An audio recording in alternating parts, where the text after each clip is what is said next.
About 20 minutes to the top of the hour. We're going to kick everything off at 7 for any newcomers that we have. So y'all can continue to chat right now if you'd like.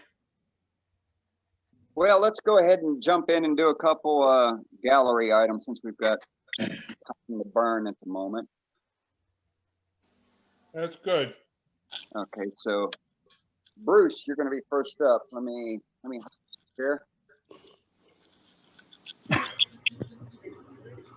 What you got, Bruce? A couple of discipline whips that I turn the handles on.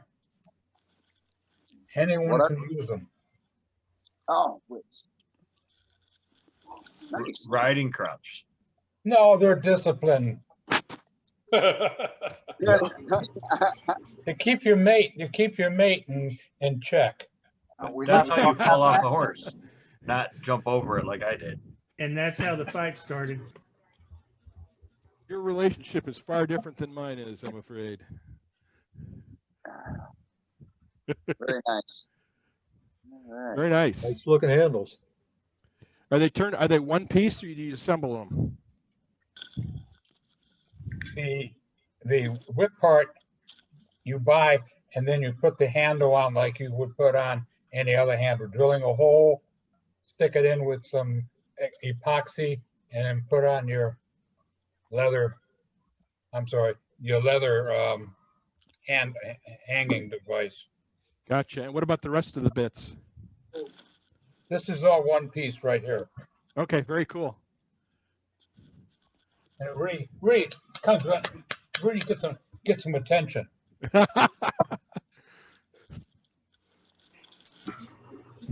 That reminds you of when you were a kid and your dad told you to go get a switch. Mm-hmm. Yeah, better not break. Oh, no. Dad used a belt. My grandmother told me to go cut a switch. And she'd hand you the knife, and you better not come back with no wimpy switch either. Yep. Yeah, you didn't want her to get one. Now, I don't want to tell you how I know how this really affects your skin. No, we don't need to know that. No.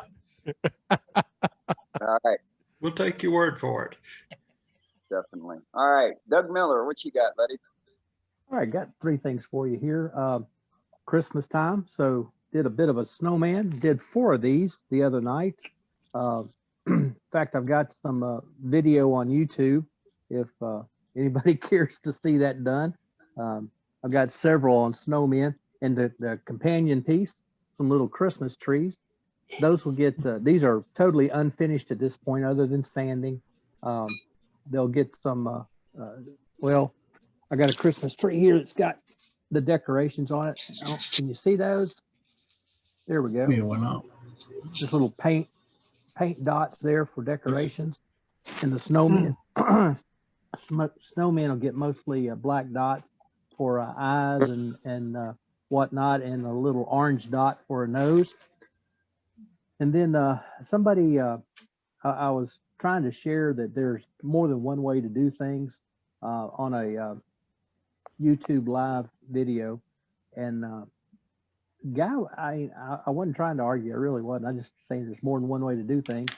And he wanted to argue I was all wrong. But anyway, turn that. This will still get, and Ronnie, there's something else to this, but this will get parted off right here. It gets sanded lightly one more time with one more coat of lacquer. Ronnie, this is 2x4. There you go. Great for you. 16th of an inch. 16th of an inch right here. I just took an old chunk of 2x4, split it in half, and turn this. It is hollow in the cup. Like I said, this gets cut off here. All of this was turned after I did the, well, I had tailstock support to round it, everything. Took my tailstock away, of course, to hollow the cup. I just left the tailstock out to see how small I could get it. Expected it to go flying, especially in this area down here where it's so thin. And it stayed pretty true unless I did something to cause vibration, like blow it with air or something of that nature. But it stayed pretty true without tailstock support. Great. Very That's cool. nice Nice work, job. Doug. Beautiful. Yeah, Thank you. very, job. very nice. It just goes to show you what you can do with a 2x4. Right? Absolutely. How big Absolutely. in diameter is that cup? About 1.125 inches.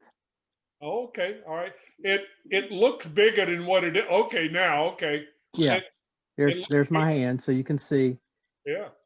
it's not very big. About 1.25 inches by what? About 6 maybe. Thereabouts. Mhm. Most of So it's that not was very done, big. most of that I'm was sorry. done with your skew? No. Yeah? The straight sections were, I actually finished the bead with my skew. Most of it was done with my 1/2 inch bowl gouge. Oh, okay, all right, good. That's Yeah, nice. I'm not super comfortable with a skew. I'm getting there. That's one of my new practice routines.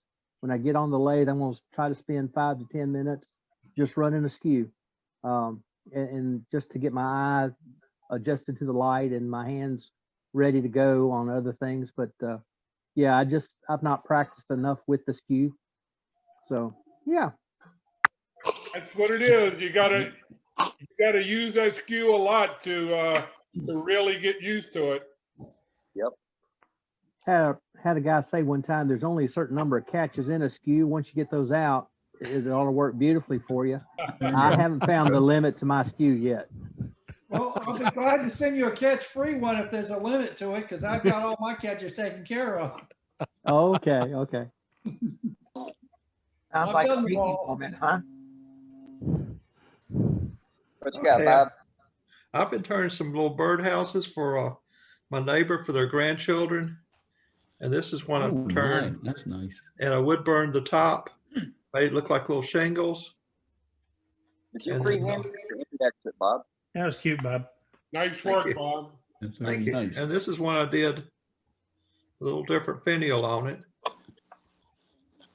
And then I did this one, the piece of limbo. Hold it back towards you. Did this one with the piece of limbo. I was real pleased with that one. It turned it. It's Yeah, a that's walnut, a limbo, and ebony. That's And I pretty. used ebony pin blanks, and for the perches, they're 1/8 of an inch, and it just hurt my soul to take a pin blank, turn it all the way down to 1/8 of an inch. So I cut it in quarters on my bandsaw. It still had enough. To do though. Very And then good. this is what I did this morning. Very nice. Thank you. Nice. Nice one. That Nice. that second one you showed, Bob, I really like the way the finial and the This one? roof. Yeah. No, there's Yeah. no the one before that. That Yeah, I one like is really that one. nice I like too. that one. But the one Very before nice. that, I like the way the finial, that longer finial and the roof lines. Yeah. That Oh, okay. they match each other very, very well. It's very pleasing to the eye. Well, They're they all do, don't they? but I really like what you did with that shape there. Well, thank you. I've been having fun making these, and make nice little Christmas presents too. Yeah. Yeah, Good they job, sure Bob. do, you know? A quick comment. Doug made a comment earlier, and I wanted to mention it earlier. If you have a YouTube channel and you'd like it to be added to a list, I started a list on the website of people that have YouTube channels, so people can look there. Right now, I've got 6 people who listed their name last week and the homepage for their YouTube channel. So if you want to add your name to the chat and say, come visit me, I've got a YouTube channel, we're going to accumulate a list of those. Well, that would be fun. Good. That's all I've got. All right. Thanks, Bob. Thank you. And let's go to Mansfield, Texas. Find Bob. Second.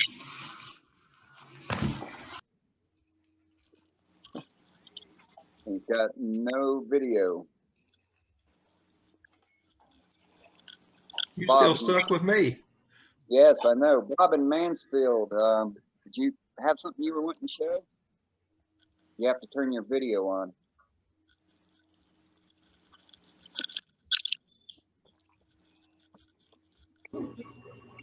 It's about 7 minutes to the top of the hour, so if anybody's got anything to show, Dane will bring it up for you.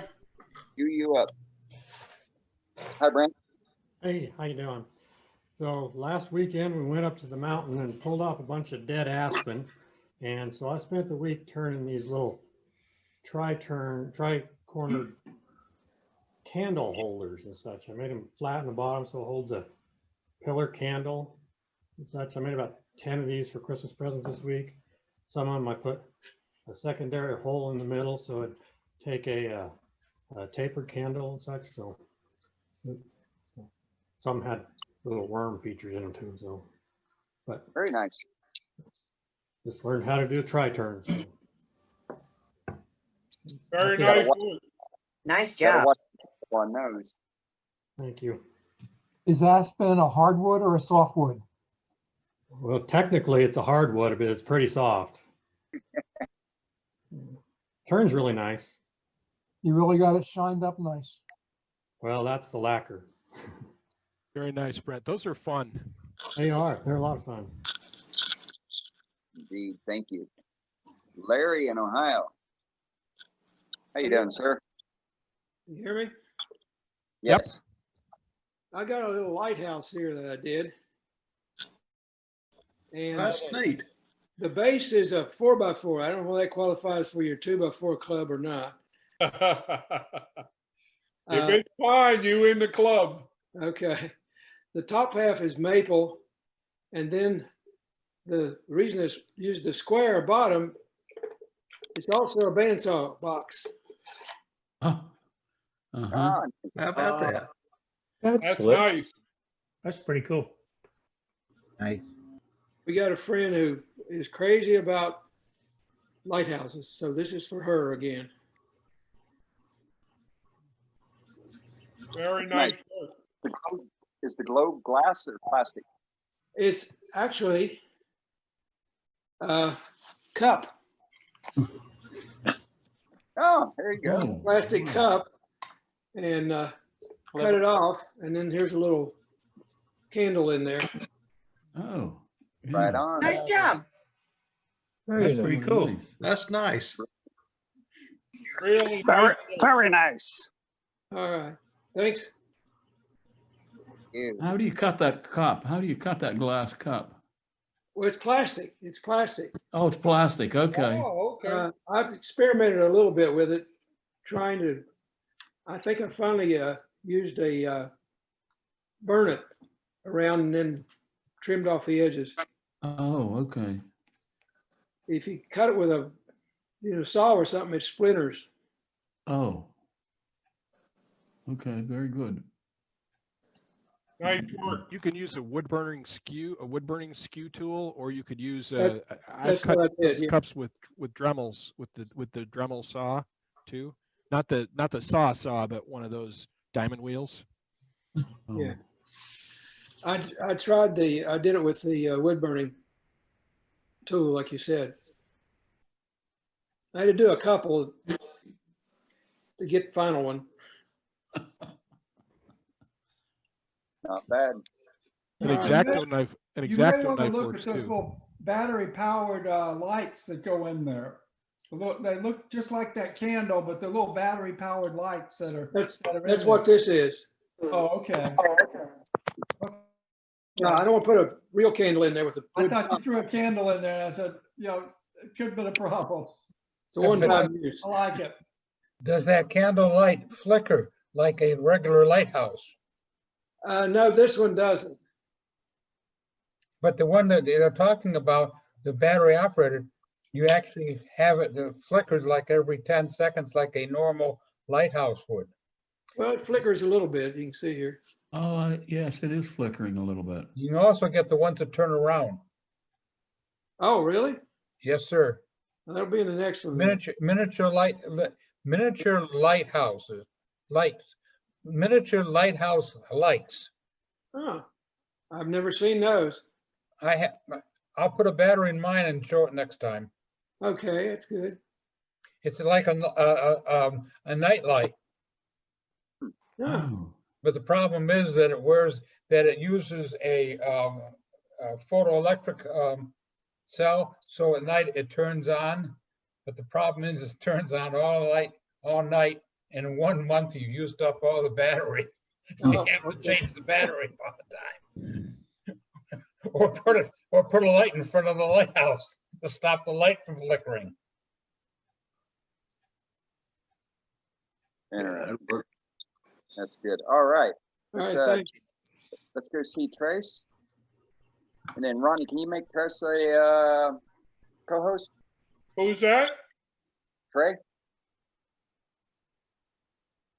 Oh, Listen, let me Trey. pull my Yeah, let me find him. Where are you, Trey? I'm having trouble starting my video shut down. I don't know why. Oh, Yeah. Yeah, I see you there. Yeah, actually, your name has been bouncing around on me.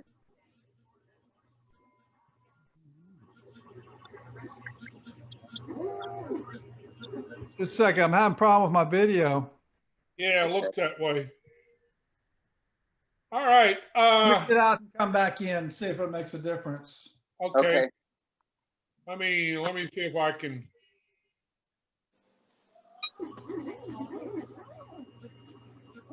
Hey, good evening. My name is Ronnie Barnett. I'm going to be your host tonight.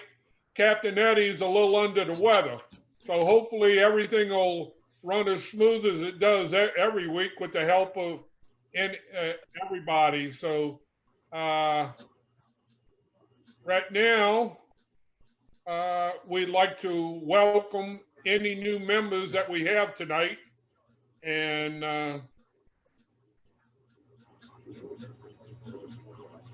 we're glad that you're joining us. And I think, let's see, how about our safety tips for the night?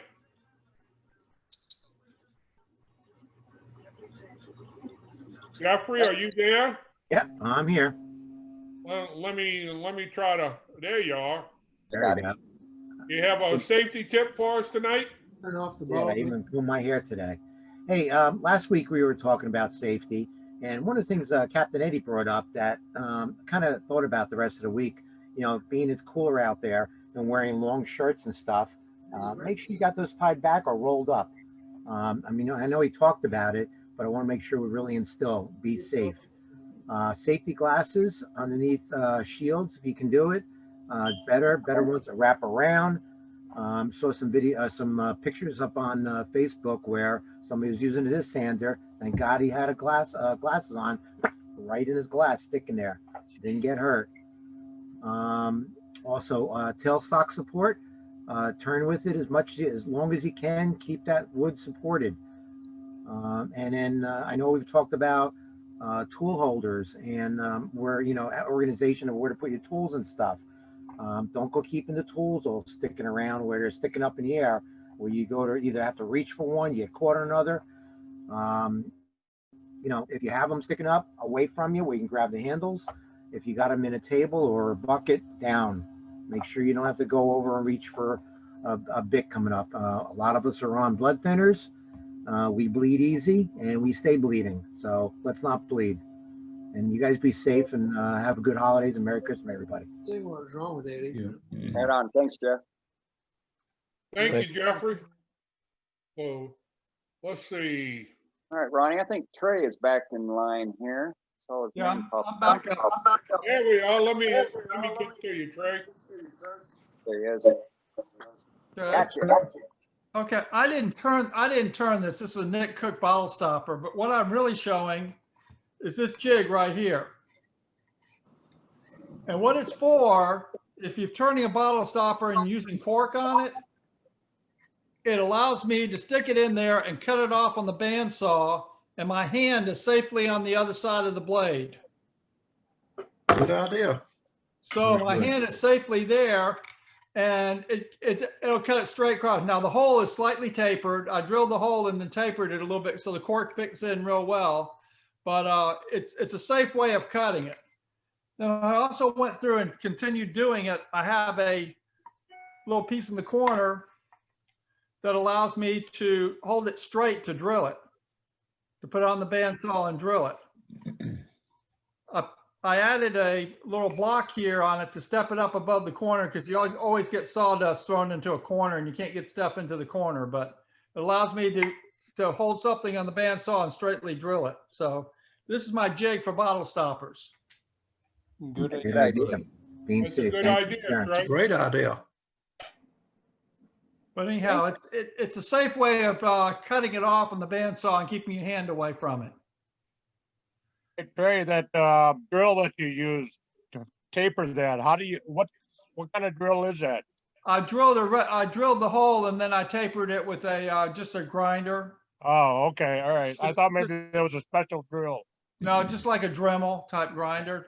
Just and Okay. sanded the edges. File. I can't remember why I file. You can just use a round file on it too to All right. to put a slight taper on it. All right, thank you. There's not a lot of taper on the bottle stopper. So, on the cork side, just a little bit. So a file will clean it up for you. Yeah. So. Good tip, Trey. Thank you. Dane, you ready to show your video? Yes. What do we got to do? Just do share screen? Yeah, is that what, let's see. Okay, I'm clicking on share screen. Let's see, what happens if I hit share? Actually, I think Dane needs to share. Yeah, Yeah, I you're think I sharing got it. your screen, Ronnie, not Dane's. Oh, You okay, allow all him. right. Let's see. So unshare your screen. All right, once I know how to All right, I undid you there. Okay, well, thank you, thank you. I don't seem to have an option to allow, oh, maybe I do here, hang on. Oh, wow. All right, Dane, if under the share screen option, There, Mark. you should be able to share so from, okay. you should be able to just share there. You want your video already up in a window so you can switch to that window. Yeah, so I just tried pulling up the video and it says I can't do it on a call. Are you on Are your you on phone? iPhone? No, I'm on an Android. You're on a phone, okay.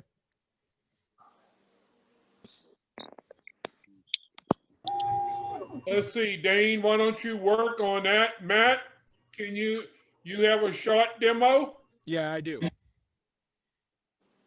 All right.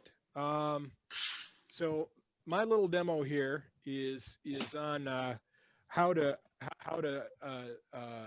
use a Forstner bit to make a space so you can chuck something up between centers if the bark is in bad shape. So I've got this burl cap, okay? It's cherry burl.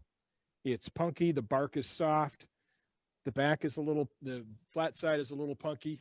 And I want to put it between centers so I can put a tenon on this side because I want to turn this side, okay? So what I'm going to do, this thing's out of focus. Let's see if I can, all right. Anyway, this is the burl cap. So what I'm going to do is I'm going to put a Forstner bit in my drill and drill a space for it. I'm going to pick a spot on my burl and drill it. So I got a quarter drill here. And this Forstner bit is just a little bit bigger than my stub center here is. So I'm going to pick a spot that I want to be centered here. Move this a little bit out of the way. And this works better if you're clamping this. But basically what you're doing is you're just trying to make a hole in your burl or your bark, okay, so you can get to the wood past the bark so that it doesn't come apart. So now I want to put my tenon on the back side, on this side here. So I get this on my center here, bring up my tailstock, And now I've got both bits are in wood, are solidly in wood. So I can then make changes like this. Some eye protection on.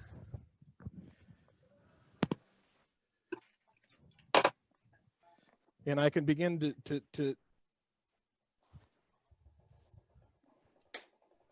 I'm already throwing bark.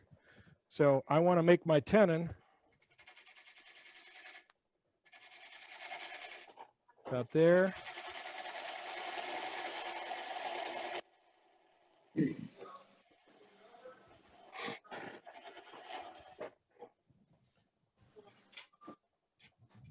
just using a skew and a parting tool here.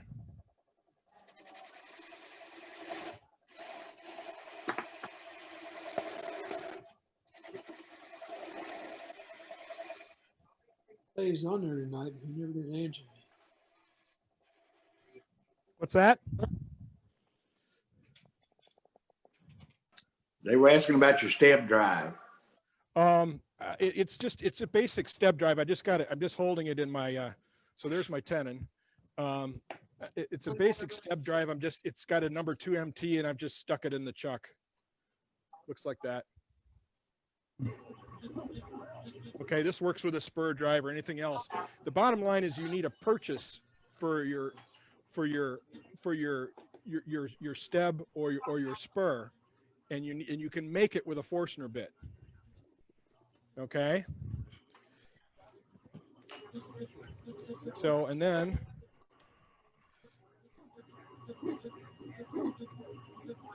I can now mount this piece on the tenon I just turned in the bottom here. And because it's still centered, when I bring up my tailstock, it goes right into the hole that I made before also. So now I'm ready to turn something out of this, and it's held very securely from both sides on a tenon on the backside and with the live center here. And I can make whatever I want out of this. Anyway, that's the basic, that's the piece of the demo I wanted to show. Any questions? Yeah. Well, that's great. What's that piece of wood on your tailstock? There you go. Oh, this? Yeah. This is my center, and I've shown this before. This is my center, my tenon or recess finder. So Marley, come on. Here.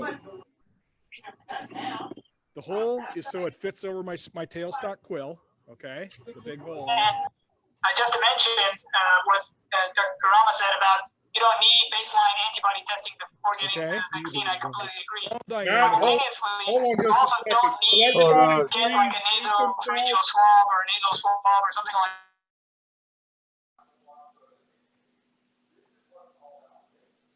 Unmute myself.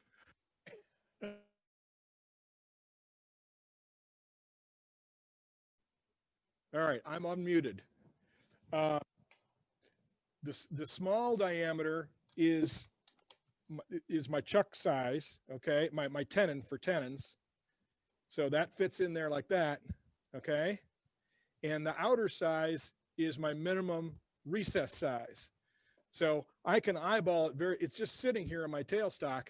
I can eyeball my tenon or my recess very quickly with this. And I can test a recess just by seeing if it fits in there. If it fits in there, then I've got enough room for a recess or mortise to expand my jaws into. So that's what it's for. Good idea. Great yeah, there's tip, some Matt. there's Thanks some for much sharing. more elaborate ones out there, and I was like, I tried a couple of them with and you know, things that were screwed into here, and I was like, you know, there's a much simpler way to do this. That was a good tip, Matt. Thank you for your time. You're welcome. Anything else? Well, let's see. Dane, are you ready? Yeah, let's try it again. Okay, All right, so let's I'm see gonna- what happens tonight. All right, so I'm going to highlight myself. And let's go to share the screen.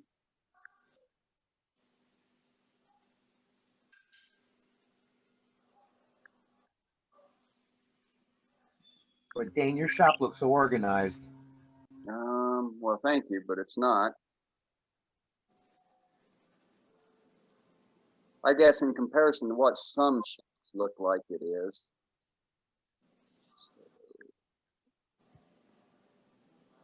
Bear with me as I pan through my file to get it.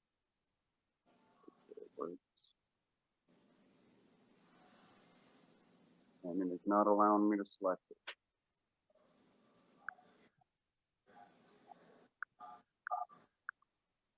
It won't let you share? It's not allowing me to share it. Okay. Is there anything on my side? No, I think it's with the video editor that I've been using. It's just not working. Okay. How big a file is it? You might send it to someone who can play it on a. It's just over 2 gig. So even with Gmail, it's not going to email out timely enough. Let me try.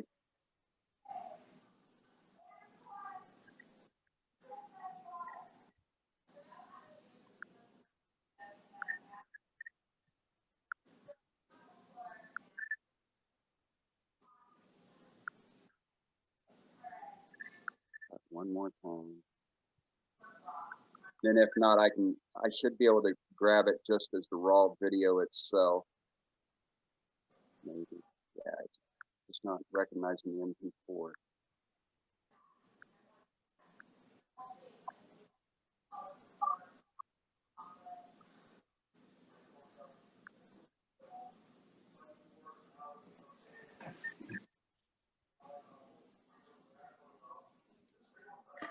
You want some more time, Dean, and we'll come back to you?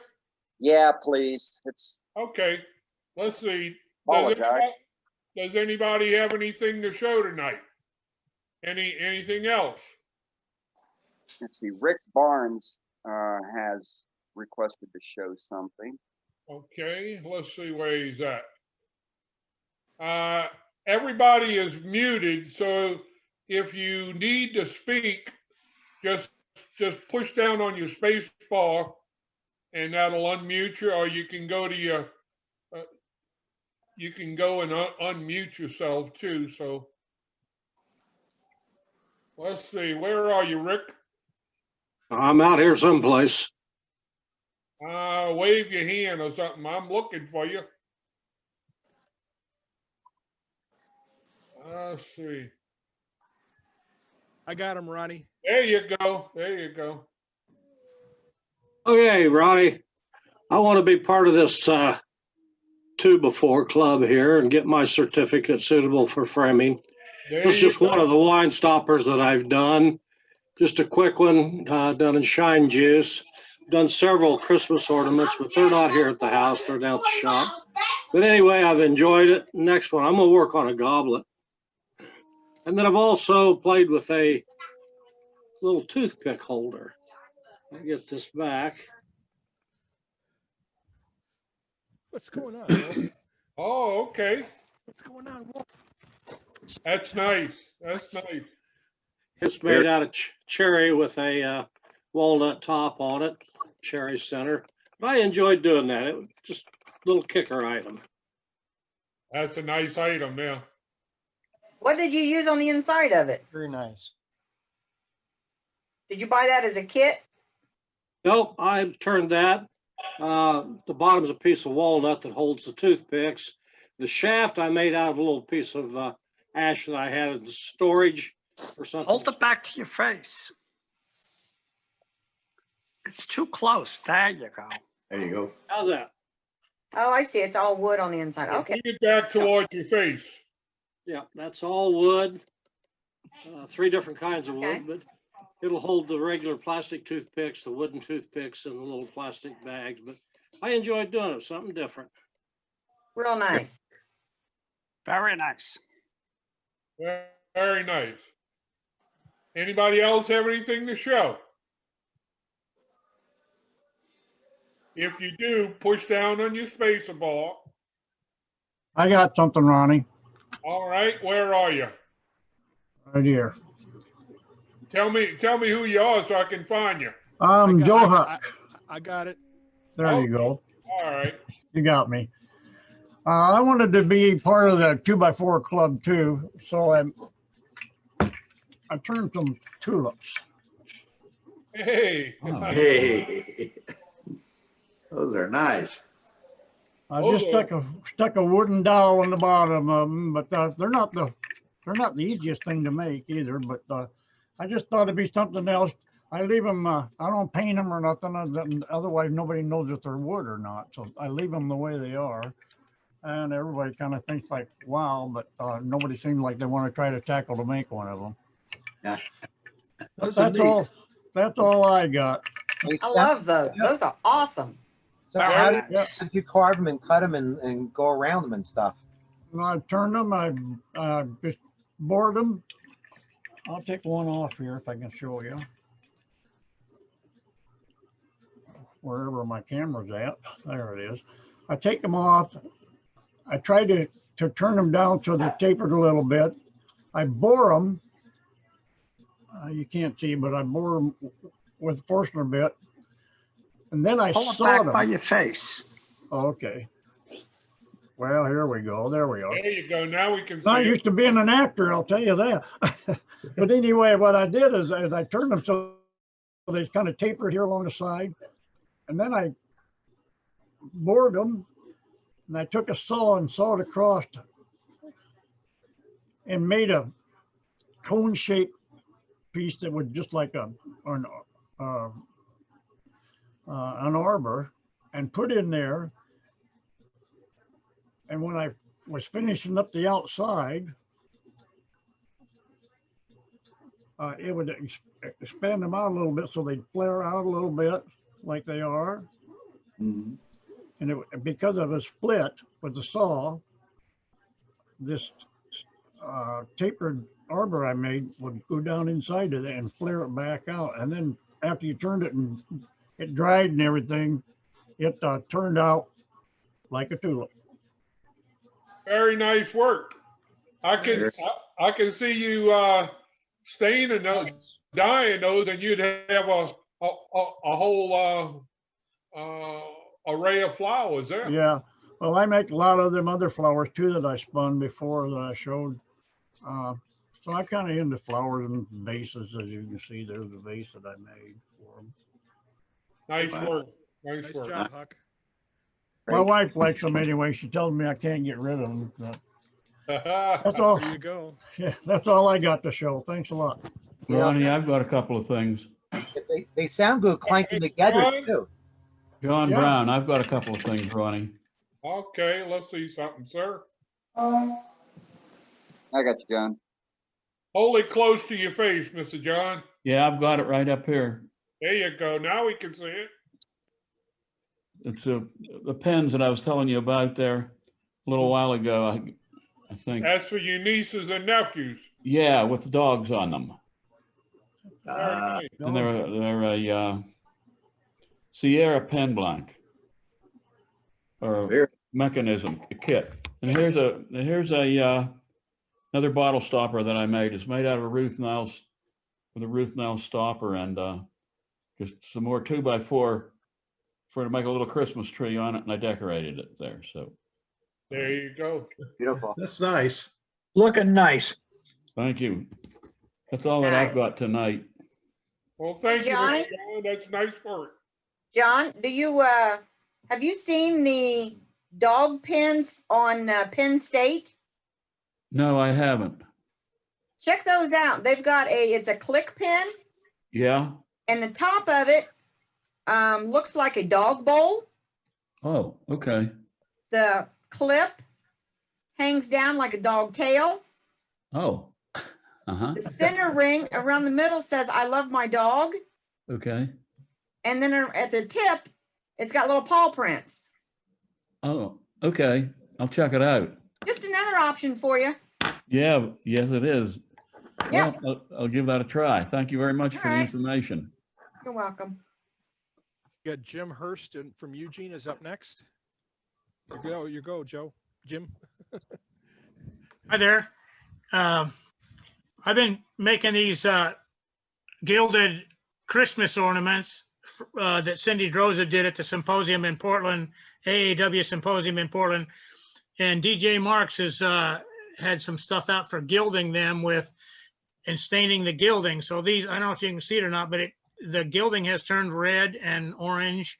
It's not the Dutch metal gold that you see, but this one turned out, I thought the finial was particularly good on this one. I don't know if I can hold it so you can see the finial, but. I'm trying to find you. Okay. Give me a second. Hold it Oh, on wait. the other side of Oh, you. he's highlighted. Hold No, it on he's- the other side of me. Yeah, Okay. he spotlighted. He spotlighted, Ronnie. Oh, is he? Okay. There you good. go. So White anyway, wall this, behind you looks better. okay. So, Nice. but it's, I made a bunch of these gilded ornaments from her demonstration and then trying to understand her layout of finials. This one just seemed to come out pretty well. Very nice, Jim. The- Very nice. The angle of the Very finials. nice. So, Looks great. yeah, they're all. So that's it for me. Thank you. Nice job. Thank you. Thank you. Very nice. Let's see, what else we have tonight? Dick Ronnie, I have Storrs- something to Dick- show. Dick Storrs next. If you'd speak up, Dick.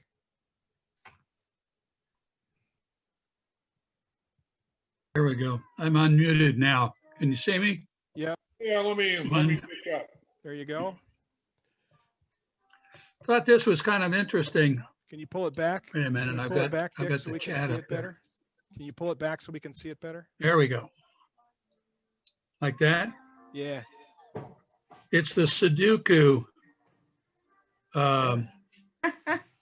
game that Puzzle. Wow. that's in the center of that. I got it from the classic nib, and they just bought Arizona Silhouettes. So expect good things from them because Barry Gross is apparently not going to be in the supplies house, but I think he's still going to do the woodworking shows. But anyway, apparently I got the last of this. The guy who actually put it together was losing his sight to macular degeneration, and he decided not to do anymore. So I think I got the last 5. But I thought it was pretty interesting. Very cool. It is nice. Would you put in the chat where you got that from, or who took over those? Yeah.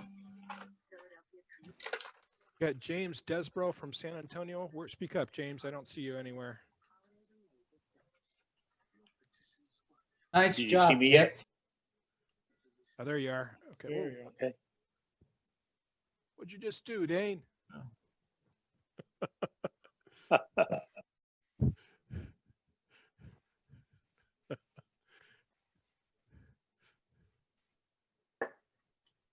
Still here. Something so we can find you. There you are, huh? Okay. I've got a little South Texas snowman. What makes him South mesquite. Texas? He's got mesquite with rhinestones, and he's a box. So you could put a little gift in there or something for the holidays. Nice idea. That's a That's a woodman. neat idea. That's a woodman, right? Yeah, he's made out of mesquite. Yeah, he's a South Texas snowman. That's really cute. Really cute. Sweet. Thanks. Very sweet. That is cute, James. Thank you. That's all I've got. Got Scott, you're next. Got to unmute yourself, Scott. You're muted, Scott.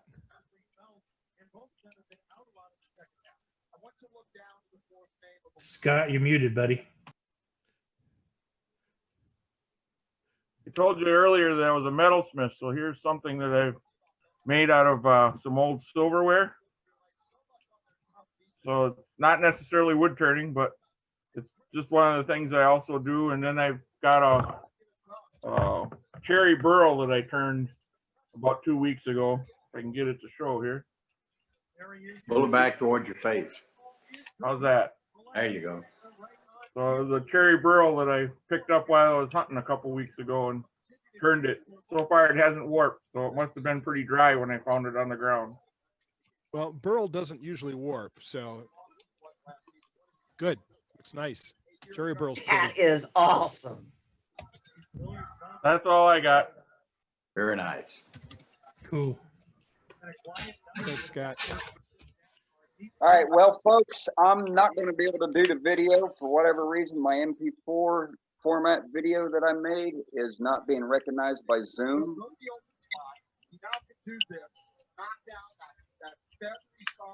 Bummer. You just Are have you to do it gonna on have? the- you just have to do it on the fly, Dane. I guess that's what I'm going to have to accept. Live. Don't play the video in Zoom. You play it in the video player and share that screen. Let's see. Well, So that's everybody. That's everybody in the who said they had a piece to show, as near as I can tell. Well, I can show one if we're talking about 2x4s. So. Yeah. well, I really want to get mine because it's a 2x4 as well. All right. Let's see your 2x4, Johnny. All right. There we go. This is an 8-foot 2x4. And it was all made from that one 8-foot 2x4. It's a 3-legged stool. I don't know if you can see it there. Wow. Yeah, we can. Man, that looks beautiful. That looks beautiful. But that's just a pine 2x4 from the big box store. Beautiful. That whole thing from 1 2x4. Right. Very nice. Very nice. Did a great job with that. Wow. Thank you. Wow. This goes to show you what you can do with a 2x4, huh? Yes, it does. That looks store-bought. A number of years ago, there were That several is wood turning awesome. clubs that had that for a challenge that you would use. They give you a 2x4 or 2x6 and make out of it whatever you could. Right. And that's what this was for, a 2x4 challenge. That's worthy of about 4 entries into the thing, isn't it there, Ronnie? Oh, I'll have to make a new one there. We have a whole bunch of entries now. Everybody, for anybody that's new to the club, we encourage you to do something with a 2x4. If you ever take a class with Mark Soleil, you will be turning 2x4. So Eddie always gives me a hard time about 2x4s, but as you can see right here, you can do some nice work with them. So very nice, Johnny. All right. Hey, Johnny, is Very nice that work. top multiple pieces or is it just one piece? Oh, it was all one 8-foot 2x4, and then I cut it into the top is 3 or 4 pieces. Let's see here. I don't know if you can see it, but they've all been joined and planed and put together there. So Yeah. Is that like 2 rings in a center circle, or is that all just delineated by texturing? yeah, it's just all one piece and with the texturing around the outside there. Okay. I was Thank using you. the Storby Gorgeous. texture. Can you turn it over so we can see the bottom? Sure. Oh, that is really pretty. That is really nice. I did put a plug in the bottom where I had it on the screw. It was down on a worm screw. Thank you. You're welcome. Oh, I like that a lot too. That's really nice. It's That's amazing, Hey, Ronnie, I'm going to try. the work that's done, and everyone shows their work, and it's really nice to see, you know. So, thank you, Johnny. Oh, thank you. Anybody Ronnie? else have anything to show? Ronnie, I'm going to try one more time here. All right, we with you, Dane. All right. Give me-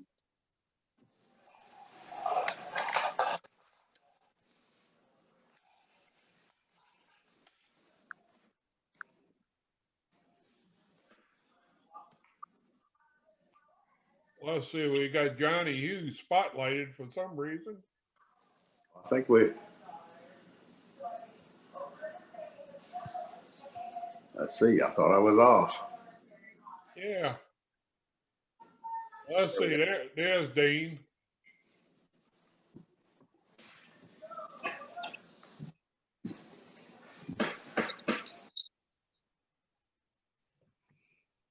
Yeah, I'm still getting, even through the gallery for the camera video, it is saying unable to play video.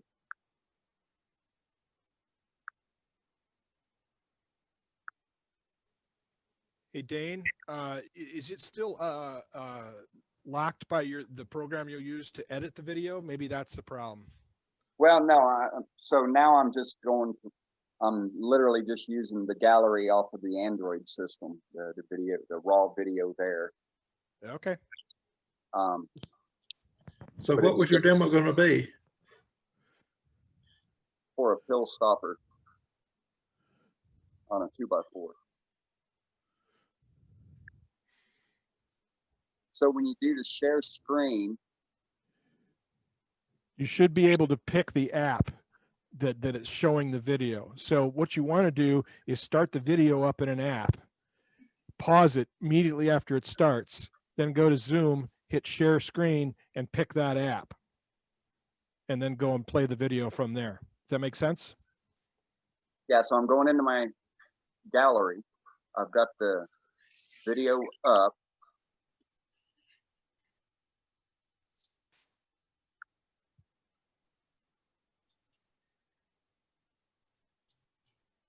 So am I supposed to go to share, send to Zoom?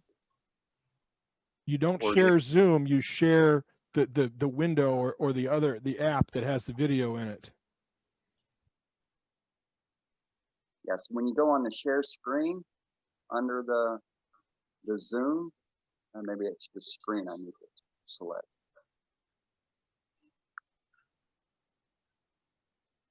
Oh, All right, we've got, looks like we're getting somewhere. getting close, huh?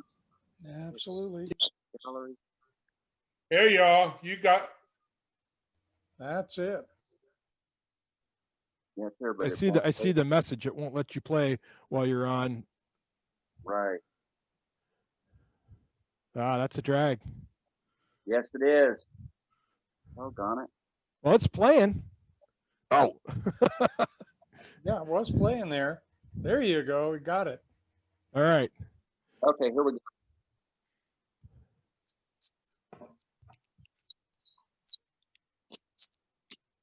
Piece of wood on the lathe. It turns. Can you hear any of the audio? No. we can't hear anything, Dane. Why don't you add the audio? Okay, so I've got a part of a 2x4 on there mounted between centers. And so now I'm just going to rough it down with my skew.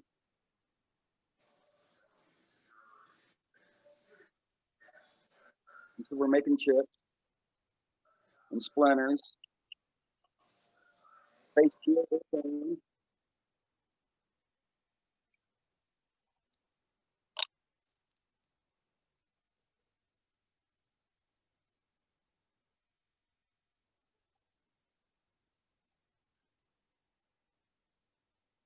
So the piece of pine is about 8 inches long that I'm starting with. And I'm only going to use about 4 inches of it.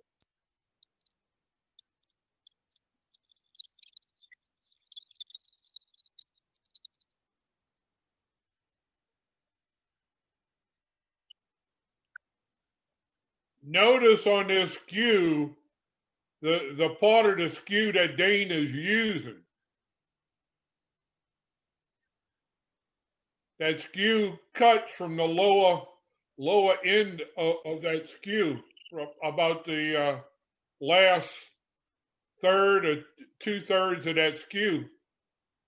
Yeah. And trying to present it roughly between 35 to 45 degrees angle to the wood. You go in straight, you're going to get your nice little curly key stick back. He's got that skew rolled up on the edge right there, and he's letting that knife just do its thing. So it's rounded, smooth. And so now I'm going to turn it around, feel it, Um, get ready to lay it out for the tenants for each side that's got to be cut off, where my body is going to be at and where my cap is going to be at. Right now, I'm cutting the tenon so I can reset it. You'll notice there I didn't measure, and I have to put it back on and trim it properly, proper way to get the proper size with the small jar.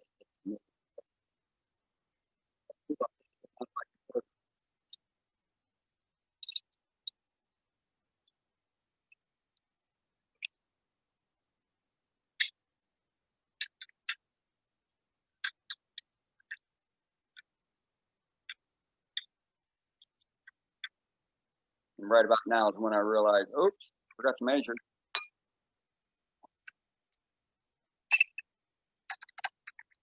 But no big deal. Throw it on.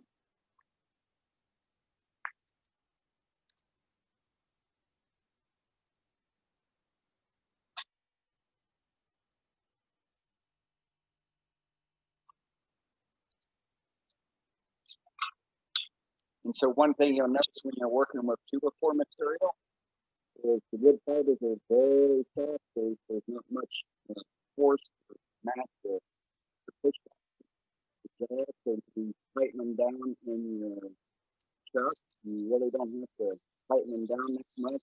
Otherwise, you're going to crush the fibers, and you're going to risk and blow off, and the piece become airwood.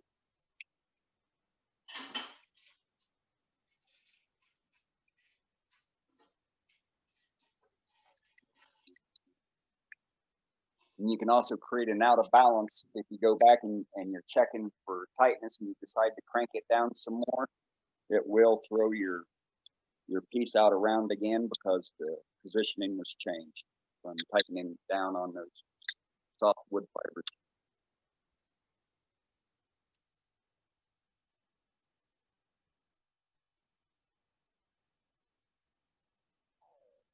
So now hanging out the cap, where the body will probably go at. The tenon I was supposed to cut, and that's the tenon location for where the cork would go on it. I mean, I add this line for no specific reason.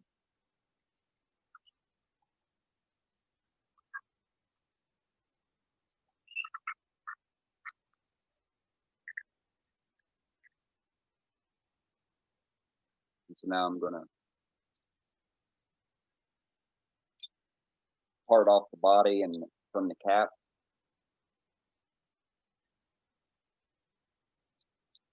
And then I just realized I didn't give myself enough room. Be laying out where I'm going to part.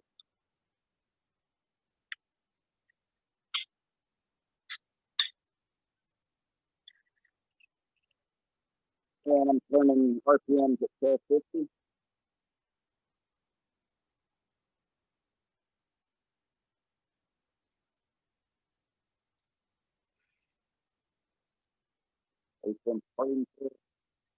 I always part of the way through, and then I use my full saw and cut it off. I'm not a fan of the piece jumping out of my hand or anything like that. When you just find it safer, not have to worry about it jumping out at me.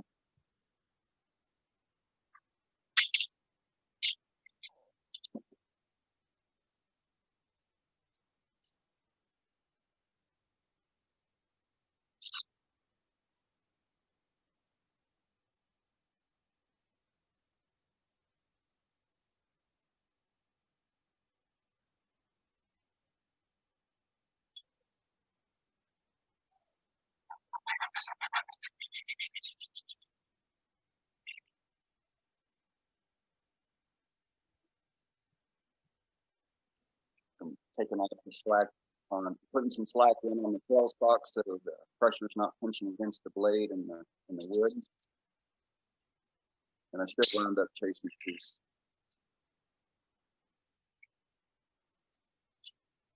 And so right now, the piece that's in the chuck is what's going to be the cap.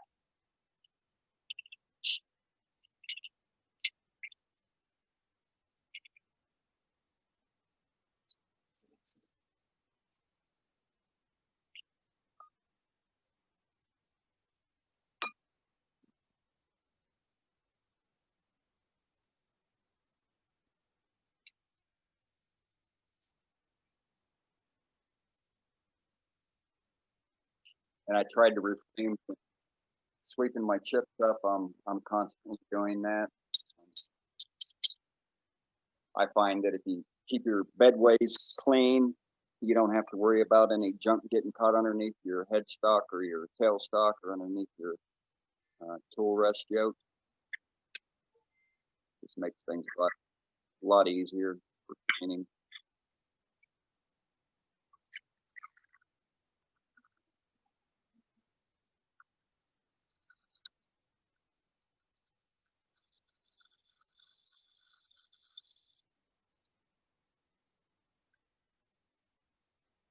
Now I'm just profiling the bottom of the top, and then 3 times through the front, step my inside recess with a little bit of the inside of the top, and then after that we'll put the body back on and use that as a joining test to finish profiling using a half-inch spindle guard.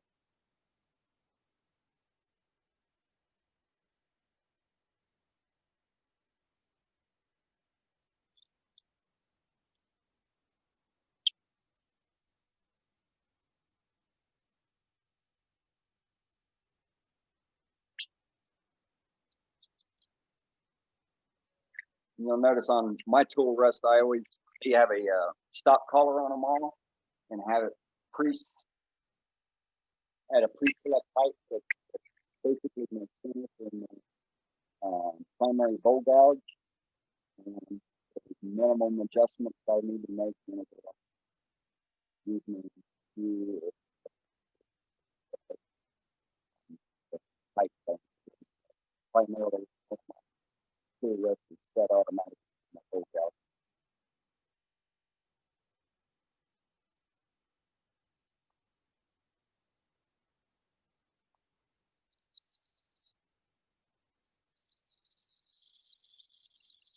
I just going through the bit of stuff.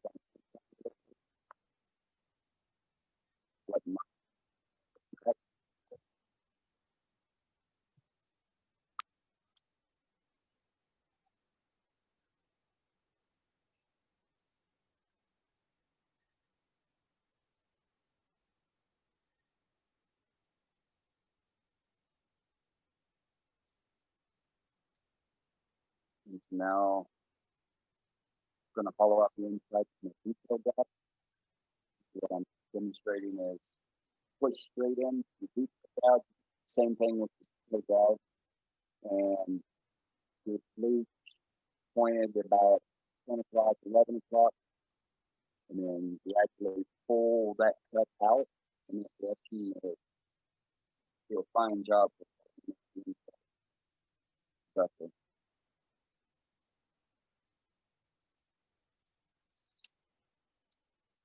Don't put your finger in there because it's a good way to get a splinter in it.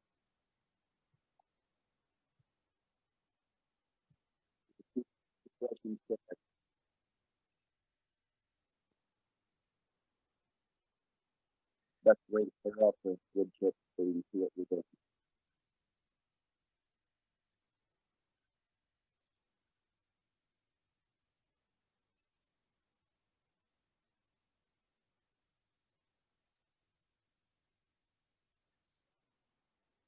And so resetting my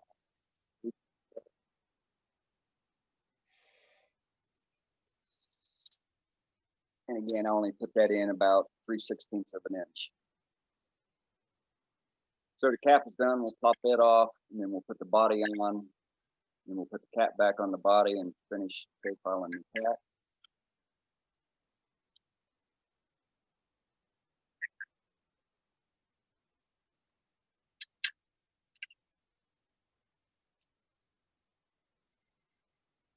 There's the body.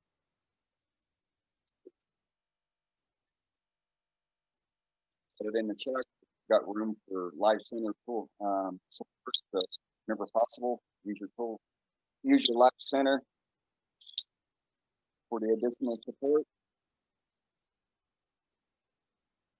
Stop it like that. Easy to push it out of your chuck.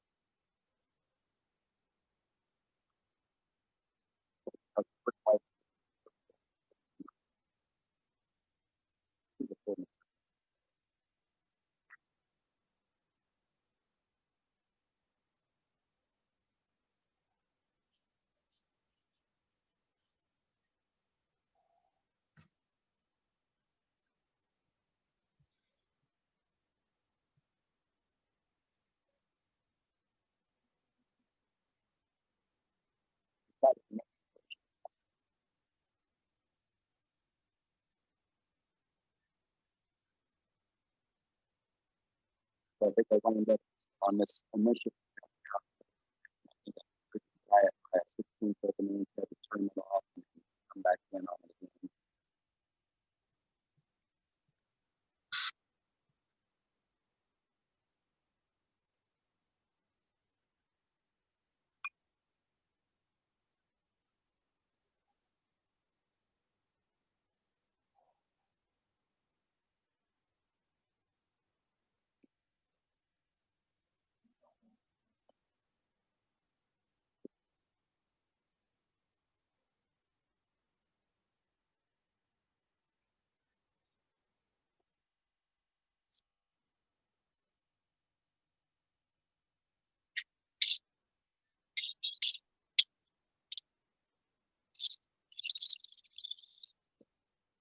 Again, this piece of wood,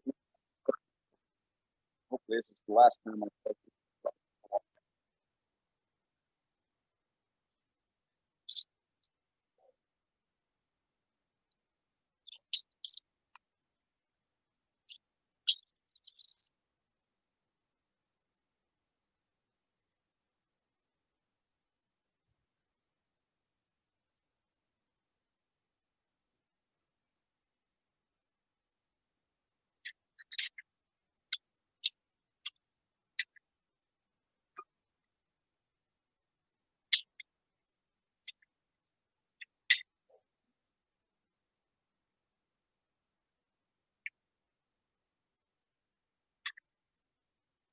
So close.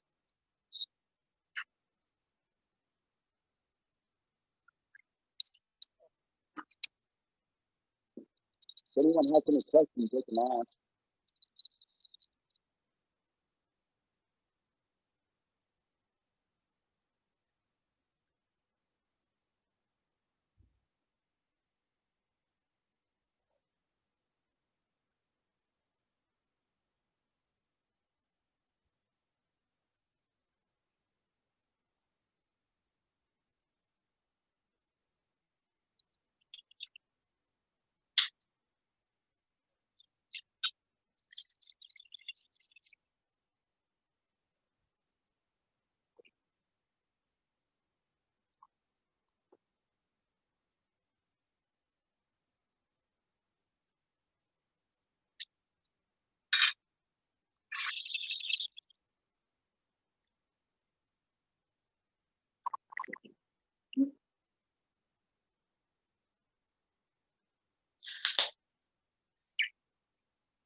Making a divot in the center. With my center point and going detailed out.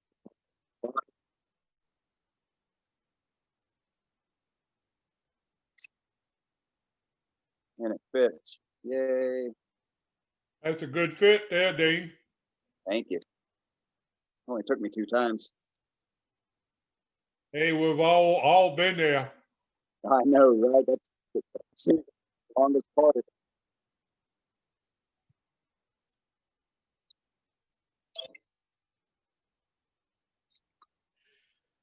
But that's why you sneak up on it. You just do a little 16th of an inch at a time to get that fit, and then once you get it, and then you can take the rest of it down into the shoulder for your full tennis. And so now I got the cap back on and back to the single gouge, and we'll finish the profile into the cap.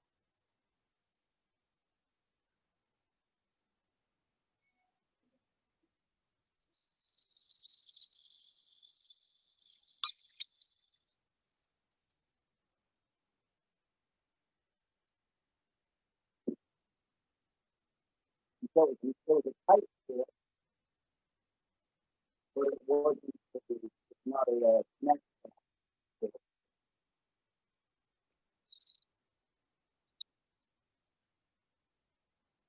You don't want to have your medicines in there and cutting the flat cap off and stop touching the medicines there.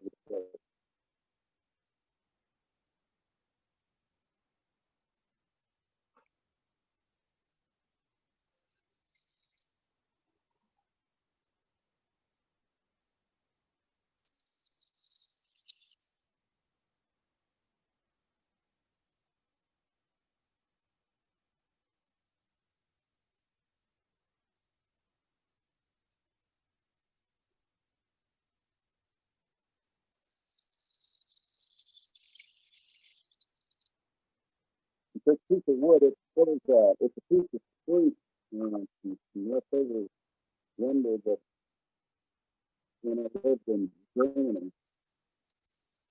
there's some really white stuff.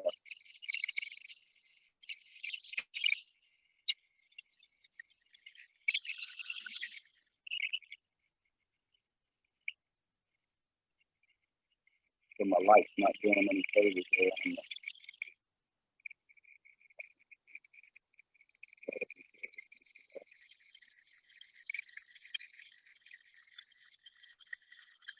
You can cut these in a bag,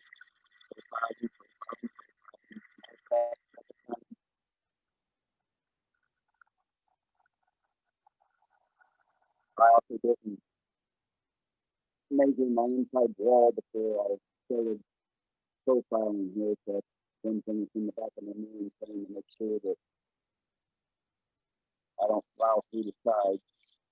Ultimately wound up being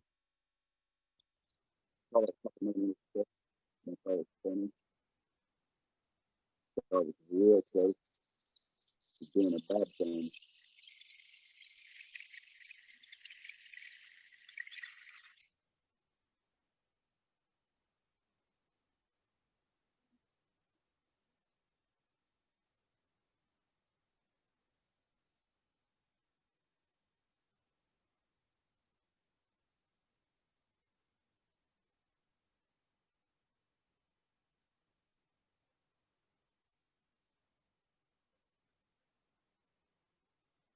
So if I'm going in there with that code and with that center in there, on each side of those,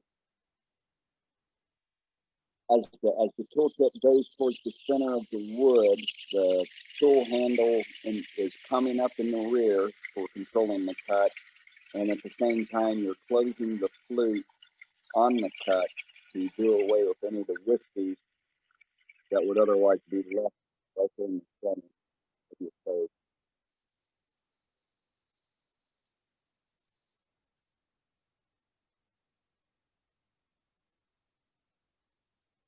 So when you're making that cut, you approach the end of it, turn the handle to close it, and it'll take care of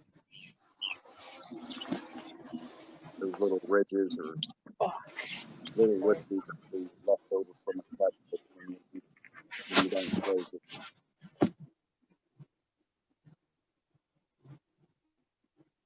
So right about now is when I realized, oh, this is a cut sombrero. So this bottle stopper starts eventually turns into a Mexican sombrero still stopper. So it'll probably go to somebody that have a feel it thing.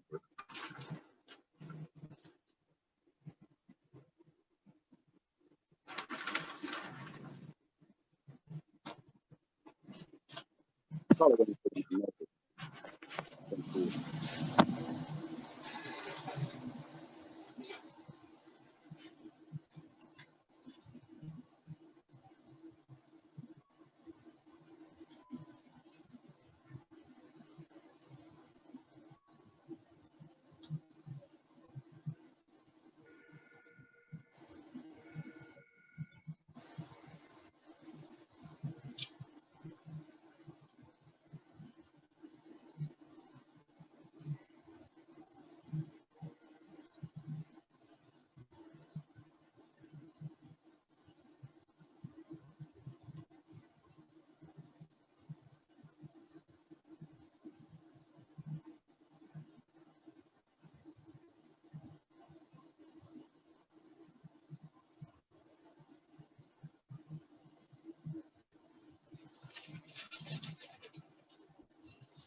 So I'm using a piece of scrap wood and sheet to make a burn line.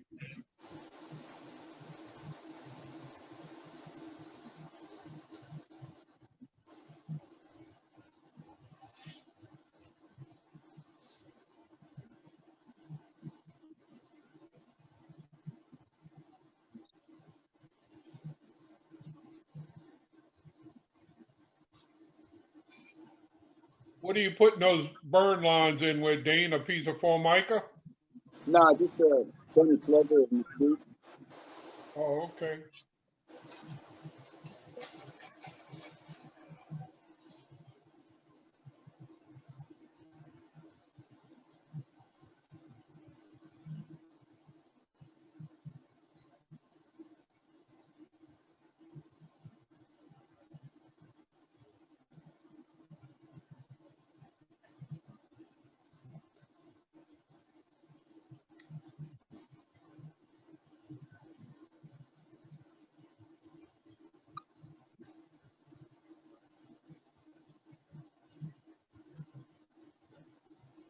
The Coca-Cola coloring stick. So I'm using the natural oils from the Coca-Cola to dye the white wood. That's different. Yeah, so the heat, the friction heat, warms up the Coca-Cola oil, brings it to the surface, and then of course it just transfers onto the lighter colored wood. And so you can do that with the majority of the exotics. They all have natural oil. You can do that this way and the lighter colors and chocolate.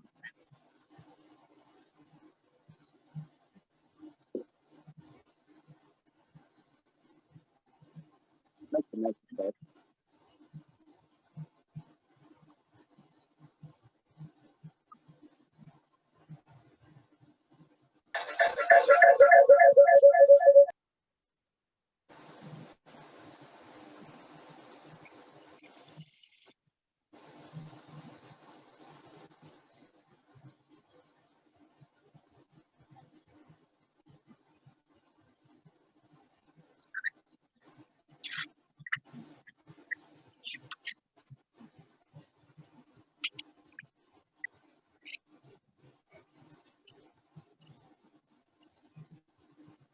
And so now we're going to take the detail gouge, hollow out the body,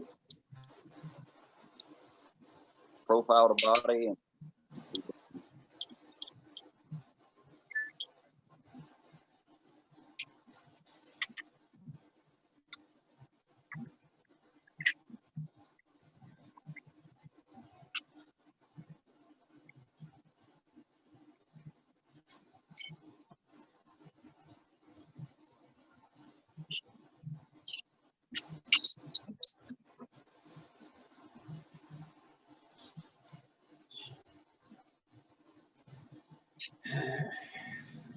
so doing the hollowing out, you could also use your Jacob's chuck, put in a Forstner bit, drill it out. Stick one, dozen the other.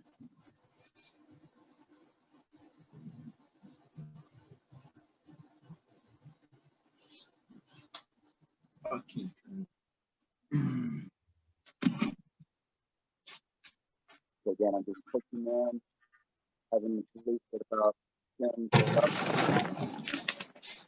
11, pulling with a scraping cut to follow it up.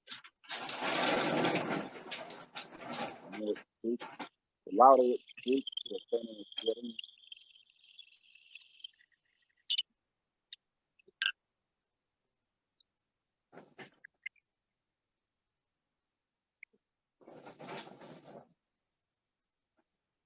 And here I tighten it up and I shouldn't. And you'll see when it starts back up, you'll see it's out of balance a little bit.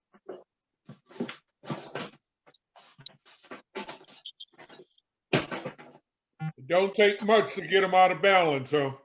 Man, that's like I was saying, you know, with the good part of doing it, flexion down, And so it's actually going to move the piston motor. But it straightens back up pretty much after you get back inside.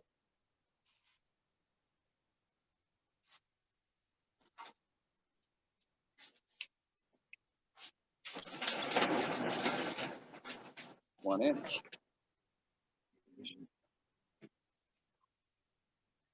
I did measure this one. So I drop a line about 1/8 of an inch below. Like that.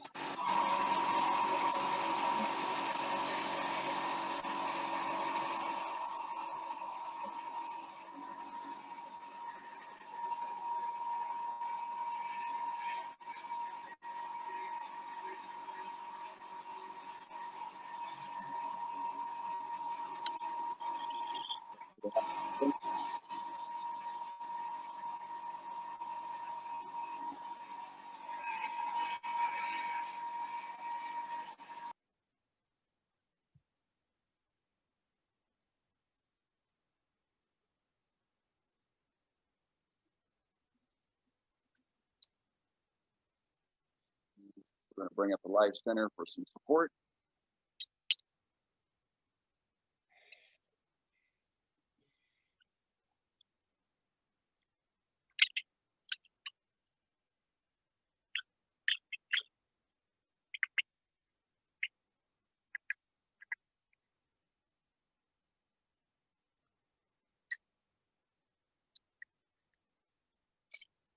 It's just resting in there, no great amount of force.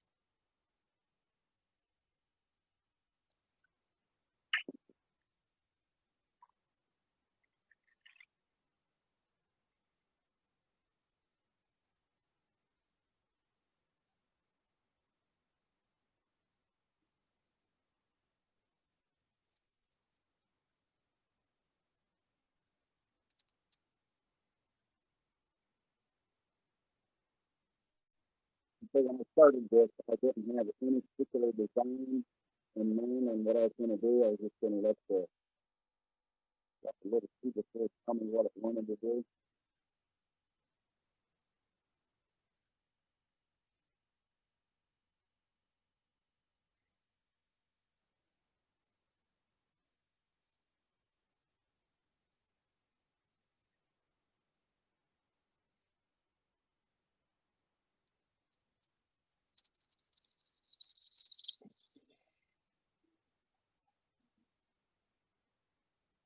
Slow and easy. Small touch.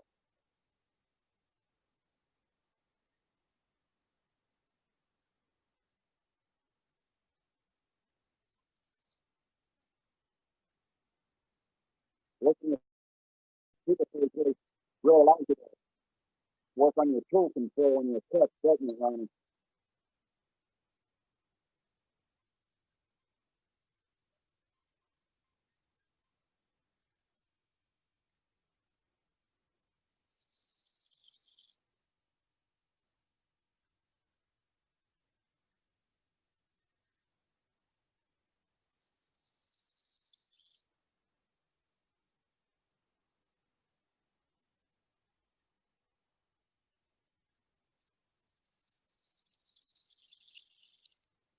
Right about now, I'm thinking I'm going to use some texturing on the body. And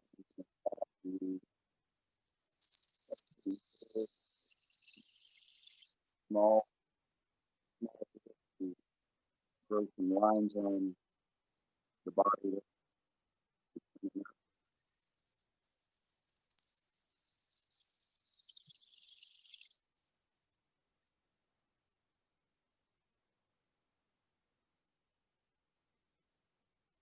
10 more minutes, folks.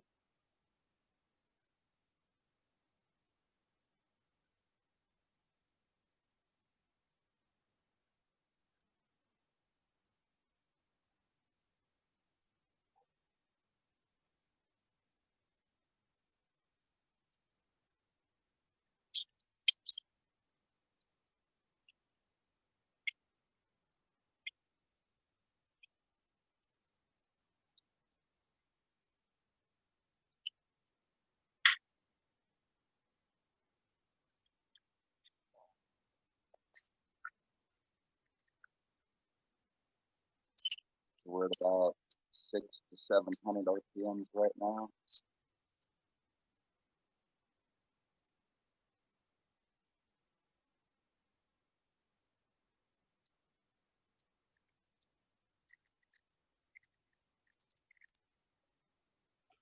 That's a nice tool, Dane. Yeah, it's you can really do a lot with them. I've been having fun playing with it.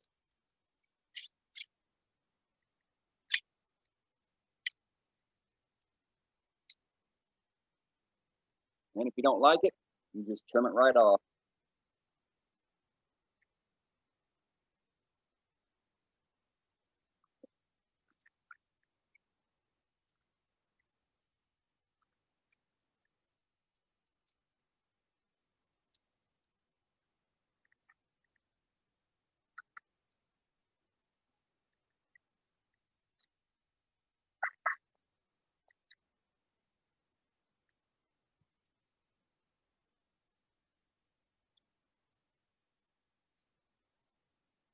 Hopefully I turn the light off.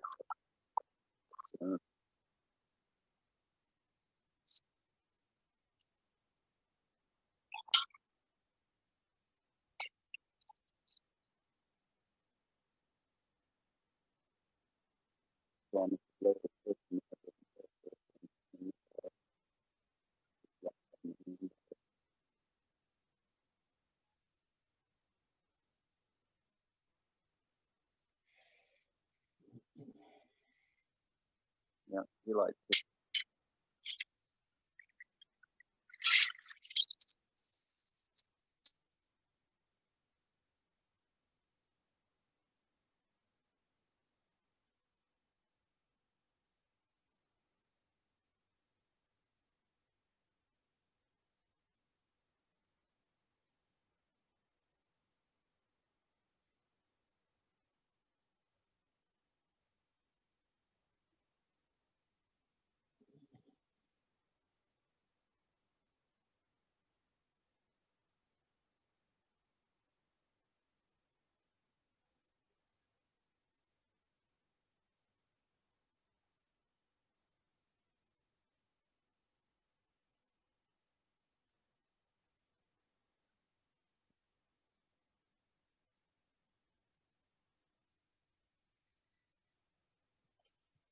So you're getting color off of that cocobolo and you're burnishing the wood at the same time. Exactly.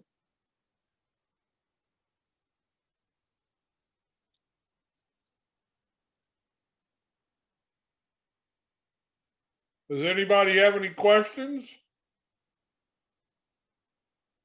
If you have a question, just push down on your space bar. Dane will take your questions.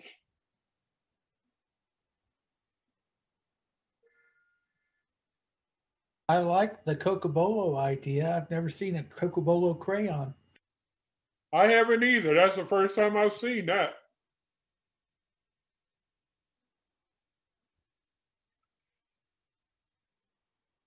That's the great thing about these clubs. You know, you always walk away with a hint, a tip, a trick, or where to get something. That's what it's all about, sharing the knowledge. You can also get color off rosewoods and ebonies too. Yes. By doing that same thing. Yeah, pretty much all the exotics have a very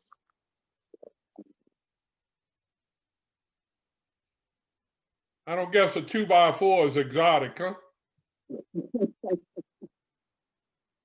What if I make a 2x4 out of an exotic wood? Does that count? Sure. We'll have to do that. I was gonna say I have some 2x4 Cocobolo. Without, can I use that? Yeah, might I be think you could, overkill. Trey. Might have to trim it down to a 1x1.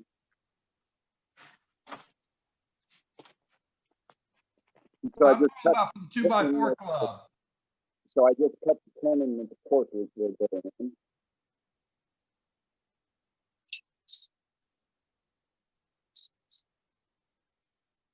So I used to work in the defense industry, and my company was one of the many players that built or had a part in building the Minuteman II Titan nuke missile, ICBMs.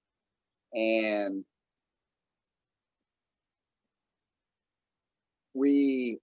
some of the parts that we made were made out of a special port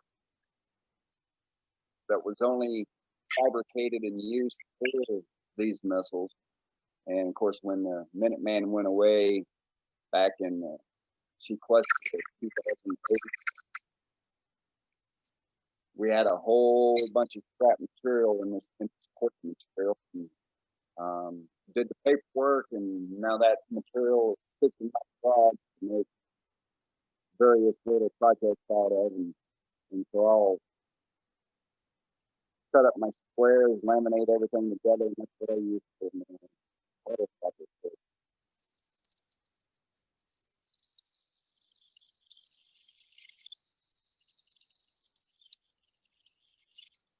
So here I'm burning the pinion.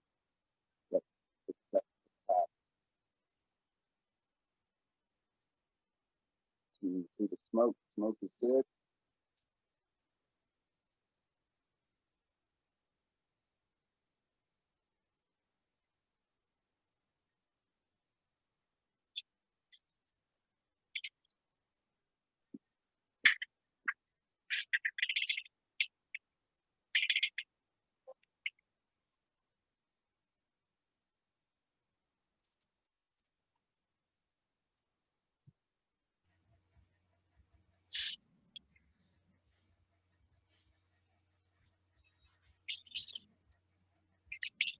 Now I'm going to trim the end of that off.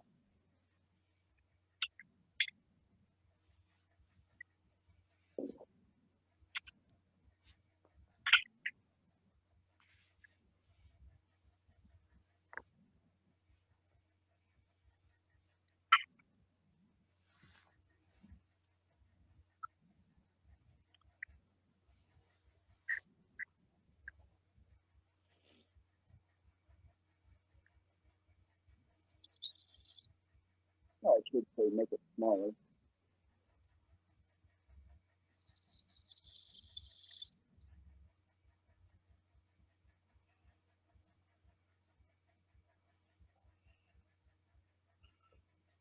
You notice how he's making these cuts. He's cutting to the headstock. Yes.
I have a question about texturing and texturing tools. When you use them, do you have to get one that's a specific size for the wood you're using? What I mean is, it seems to me that as they rotate and the wood spins, it starts at one spot. Do you have to worry about it that it's going to rotate around and line up at the same spot when it finishes one full revolution? Somehow or other, it seems to me it would just end up scrambling everything, and that you wouldn't get the nice texturing that everybody seems to get when they show their work. It pretty much rides in the grooves that it initially cuts. So initially, you start it out, you got to let You got to wait for it to cut into the wood. And then from there, you're pulling it alongside of your surface. If that makes any sense. Did you hear him? I'm not sure if it made sense or not. I mean, it didn't not make sense, but what I think you were saying is somehow or other it just ends up falling back into the grooves on its own, and you don't have to worry about that. It's not, you have to worry about a particular size. Correct. Okay, thank you. But it does take practice. Oh, I'm certain of that. Yeah. Figuring out the angles, and so here what I just did is to show that how you use a piece of tape on your chuck, you use it as a jam chuck. And so I just put the body of the cap into the electrical tape roll to allow me to get in here and push all the way through on cutting this little piece off, which I could have well done on the body the way I actually had it chucked up, but I just thought to show this method because you can use this method for your bowls, anything.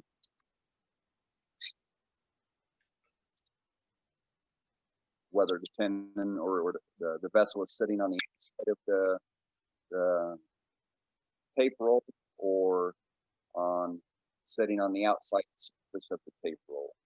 This piece that you did right here, Dane, do you have it right there by you that you can show it? Yes. Okay, when we finish.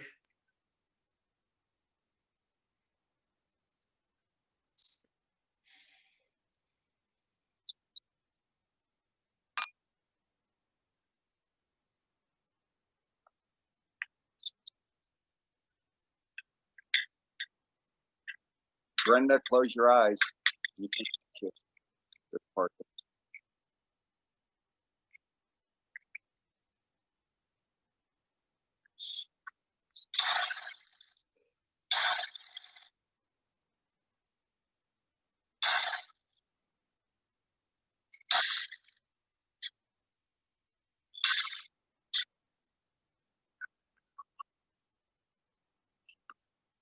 You're giving it a little character.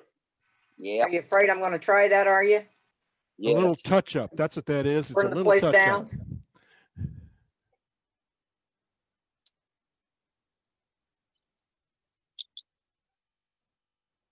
Just clean the set off.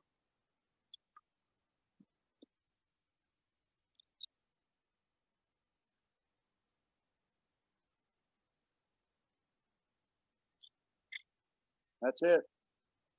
Good. There it is. Looks fantastic. Great job. Nice work, Dane. Thank you. Very Never nice, tell- Dane. You would never know it was a 2x4 now. No, you sure wouldn't, no. That's cute. I like that.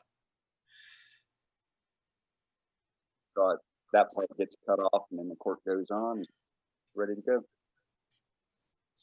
Very good. Thank Very you. good. All right. Let's see if we can get you back. Show your piece, Dane. Right. So here it is.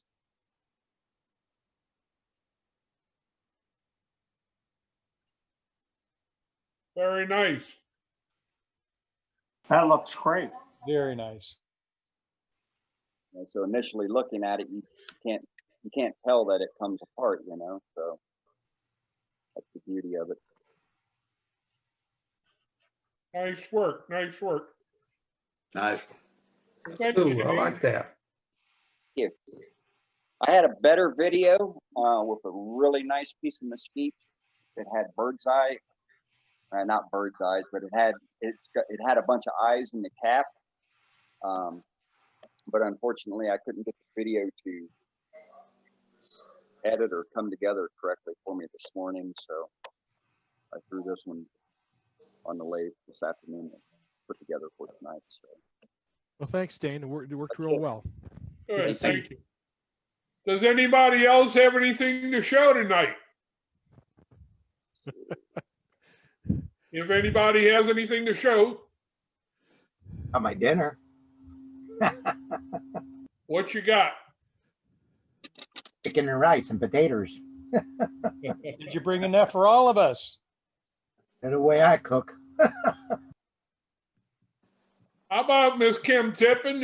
You still out there? What you been doing? I have a, hold on, let me grab it. Sorry, I'm being a little lazy tonight. Hold on.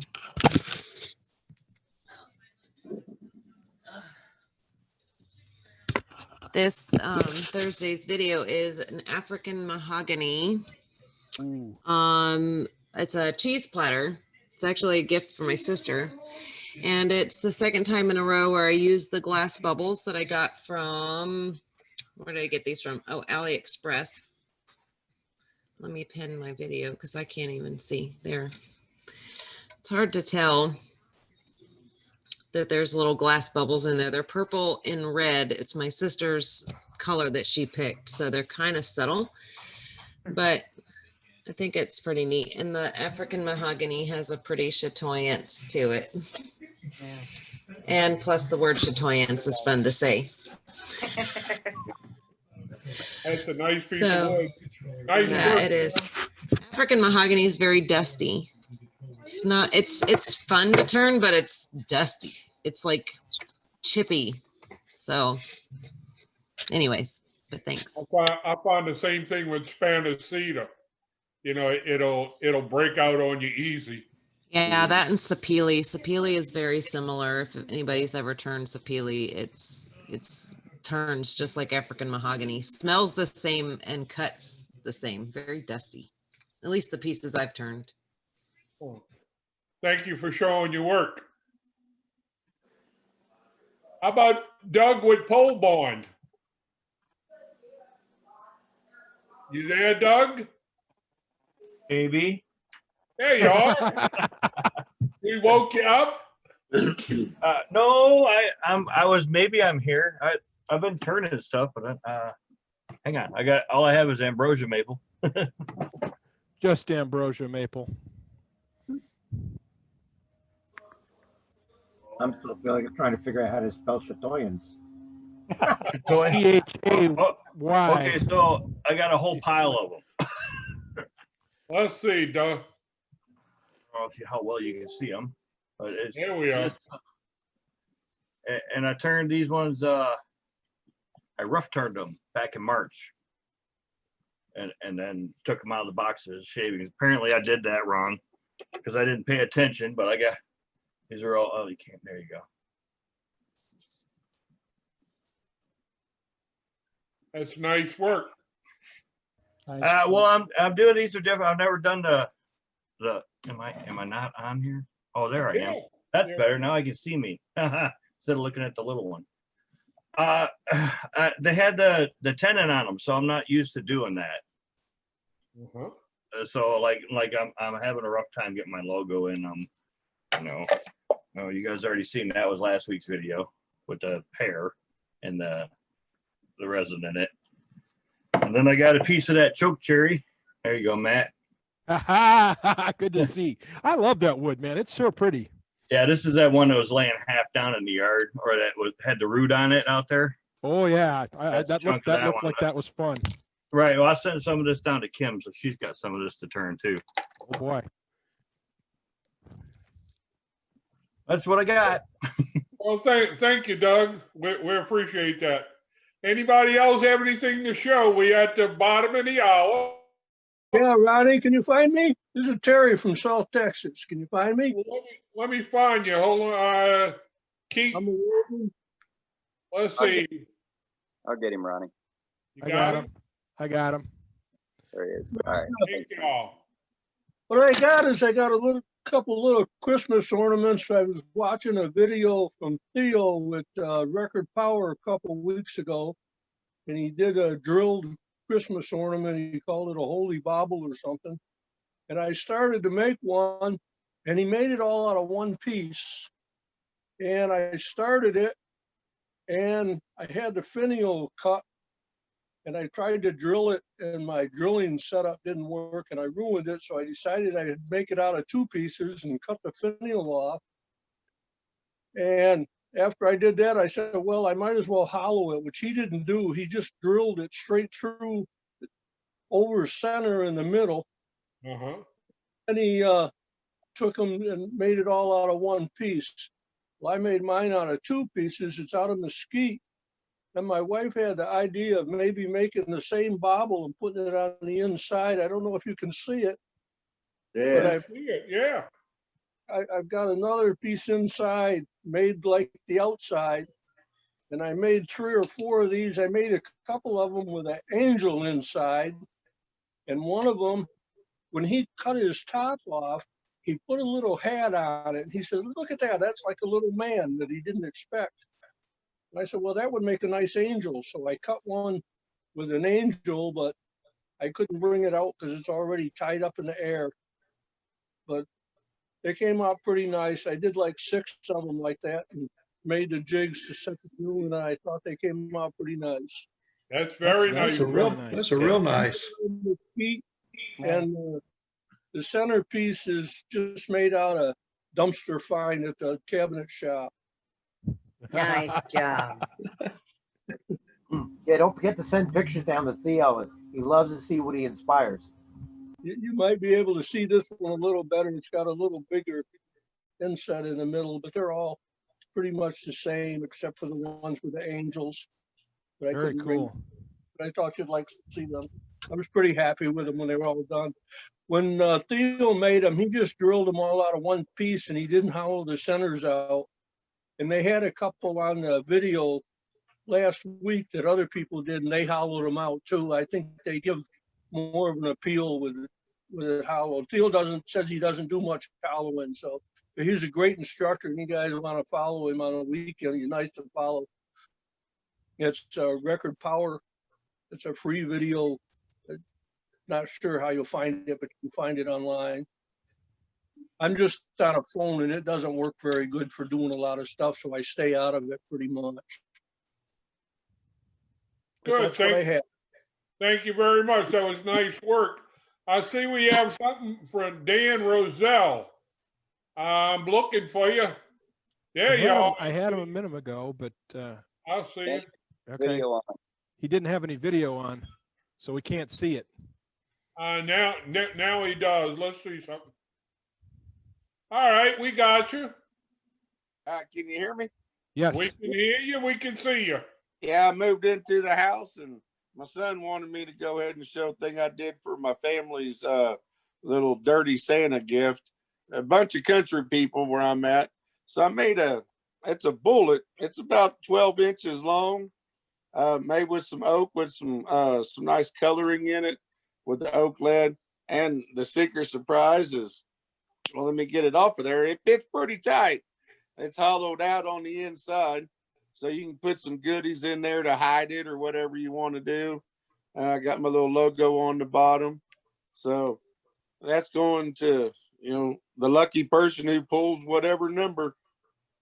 Oh, that's nice. What kind of wood is it? This was, I believe it's an oak that came from a shipping crate. And then this is just a regular oak that I had from a piece of firewood for the lead part. But yeah, this came from a piece of like 2x2 shipping crate. Very nice. Very nice. So not quite the 2x4 club. Well, that's all right. You took that crate and turned it into something it never thought it would be. Yeah, I like it. I made a couple before that I thought were really cool. And then when I made this one, I said, whoa, I think I stepped up my game a little bit. So very nice. That's nice. So, might start a new shipping freight club. That'll work. There you go. Does anybody else have anything to show? Yeah, Matt's did some gnoming here. Oh, okay, Matt. Come on. So this is Doug's. Oh, this is Doug's choke cherry. Choke cherry, and that's the bit on the top is a 2x4, and the nose is also a 2x4. Nice. Very nice, very nice. So this is inspired by a bunch of people on the internet, especially Rebecca DeGroot, it's a really great gnome video.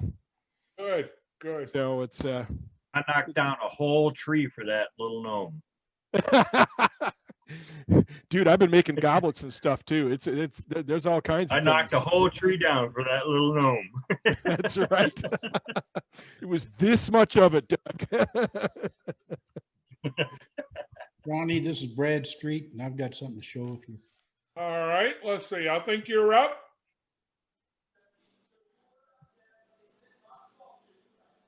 Brad, you're up. Just unmute yourself. There you go. All you, Brad. Got to unmute yourself. Press your space bar. There you go. Got it. Anyway, I was really inspired by Kim Tippin and Doug from Pole Barn, and I turned a piece of apricot that was, you can see the feather in it. Yeah. And it's a crotch in the bottom, and of course it's got epoxy at the top. And I picked up some ideas from them on how to turn them so that you can see through the bowl. Very nice. Where it comes through.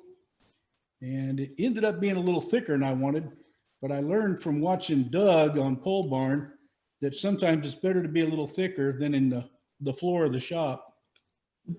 All over the shop, you mean? Yeah, I've done that too, just for sure. But anyway, my wife came up with a color for that, and she got some of the colors is what Kim would use. It's copper and some blue and some teal in there. Okay, so anyway, that was one thing that I turned, and the apricot has a special meaning. I used to be a director of a youth camp and a retreat center that's close to here, and the apricot grew there for about 50 years before it died in the drought. And so when they cut it down, I got a piece of it to make a bowl with. That's nice wood. Apricot Beautiful. turns wonderful. It's similar to Bodark in that it turns and holds together, but it's got a lot of natural oil in it. So it starts shining for you before you even get to the end. Good. I really enjoyed it. And my wife's got a couple things to show you. She turned. Oh, okay. Kind of in keeping with the Christmas theme, I've been turning lots of Christmas trees.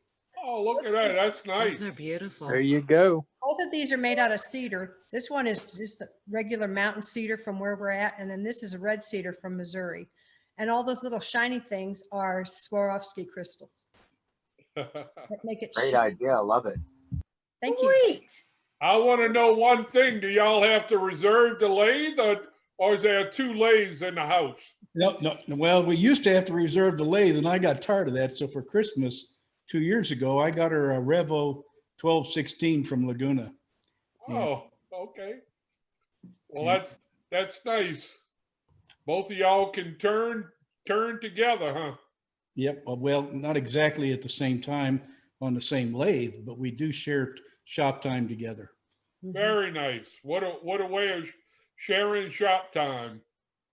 You bet. That's great. Thank you. Thanks, guys. Does anybody else have anything to show tonight?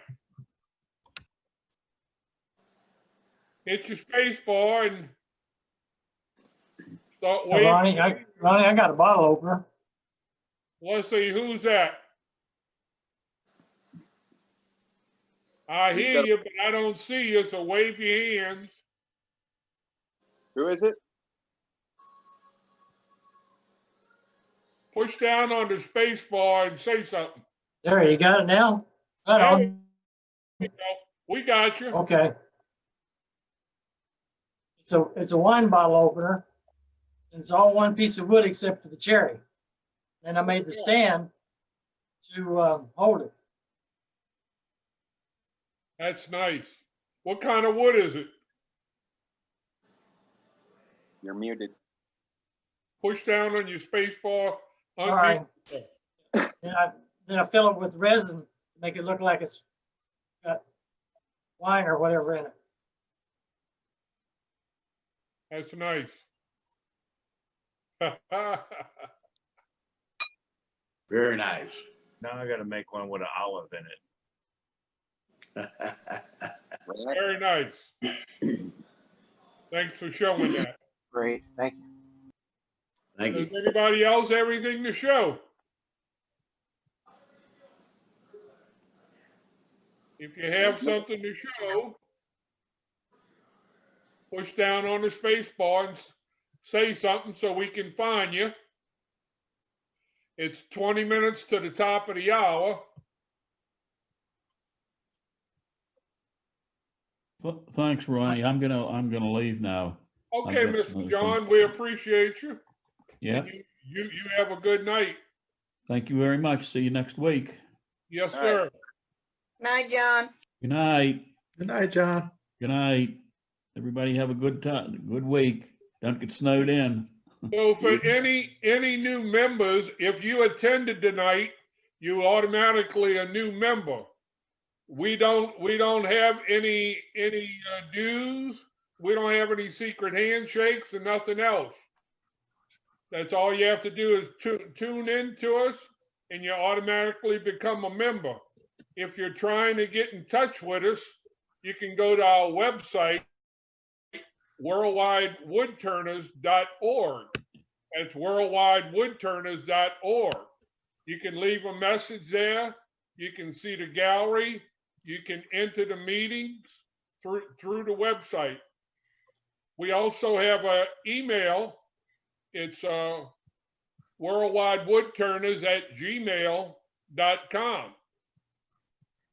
So anybody, also, let's see, Dave, the new videos is called Of On- course. I know On that's a Course. silly name. It sounds like something out of not Laurel and Hardy, out of something. What Dave is saying, On Course, Uh, you can go to YouTube or you can go to our website and you can see the demos and the meetings that's been posted to the website. So if anybody is interested in that, that's another way of watching what we've done and what's taking place within the club. So, is anybody else have anything to add to this tonight? Hey, Ronnie, Yes, yes. I'm gonna remind everybody to copy the chat. Oh, yeah. What Brenda's saying, if you want to know what took place tonight, if we talked about anything that is that you might want to look back on and find, if you go to the chat over on the bottom side of it, you're going to see 3 little dots. You click on the dots and it says save chat. You don't want to save chat till you get ready to exit the meeting. If you click on save chat before you're ready to exit the meeting, you'll only save it to that point. So if somebody puts something else up from that time till the end, you won't see it. So the last thing you want to do is hit save chat, and you can go to that at a later date, and you can print it out on your computer and see what if somebody was talking about a tool, a finish, or anything else. That's where all of that would be posted. So it's a quarter to the hour. If anybody's got anything to talk about or show us, now's the time to do it. All right, I got something. I've been sitting here. It's getting late. Most everybody's gone, so now I can do it. Once you can, have you got me? There we go. Okay. We got you. Once in a while, I'll stop and I'll turn a whole batch of pens, and I use them as giveaways for people, and I'll do a couple dozen at a time. And after you turn a few of them, you get tired of looking at the same thing. They all seem to look the same for me, so I try to do something else with a pen. And some things just don't work. And I don't know anybody that I dislike enough to give this thing to. So, you know, it looked good on the lathe, but once I got it off, I said, my God, what was I thinking? That's an ugly damn pen, if you ask me. I don't know. Nah. You know, somebody will love that. Anyway, that's. I don't see nothing wrong with it. That's a nice looking pen. I hope not. I don't want to know I them if see they nothing do. wrong with It's it. definitely unique. Yeah, That like, was For somebody with That's a arthritis. one of a kind. That thing will be worth millions. I have a friend who is into this sort of stuff. And I saw this in the PSI kits, you know, this skull pen. And she likes this sort of thing. So I said, oh, what the heck, I'd do it. It took on and off a couple of days. It's a very time consuming kit, but it was fun, you know. So I did the darn thing, and you know, I'll give it to her for Christmas or a birthday or something. And anyway, I had a good time making it. Yeah. That's all that matters. Yeah. No. That's what I got. nice work. Yeah, Speaking, I'm out of here. speaking of pins, if anybody likes to turn pins, we also have somebody that'll take these pins that you turn and we forward them to the military. So anybody that likes to turn pins, you can turn them, and I don't think he's here tonight, Doug. And No, he's not. we'll forward it to Doug. I'm needing some and change. he It's good. Give me will, like 6. put them in the hands of all the military.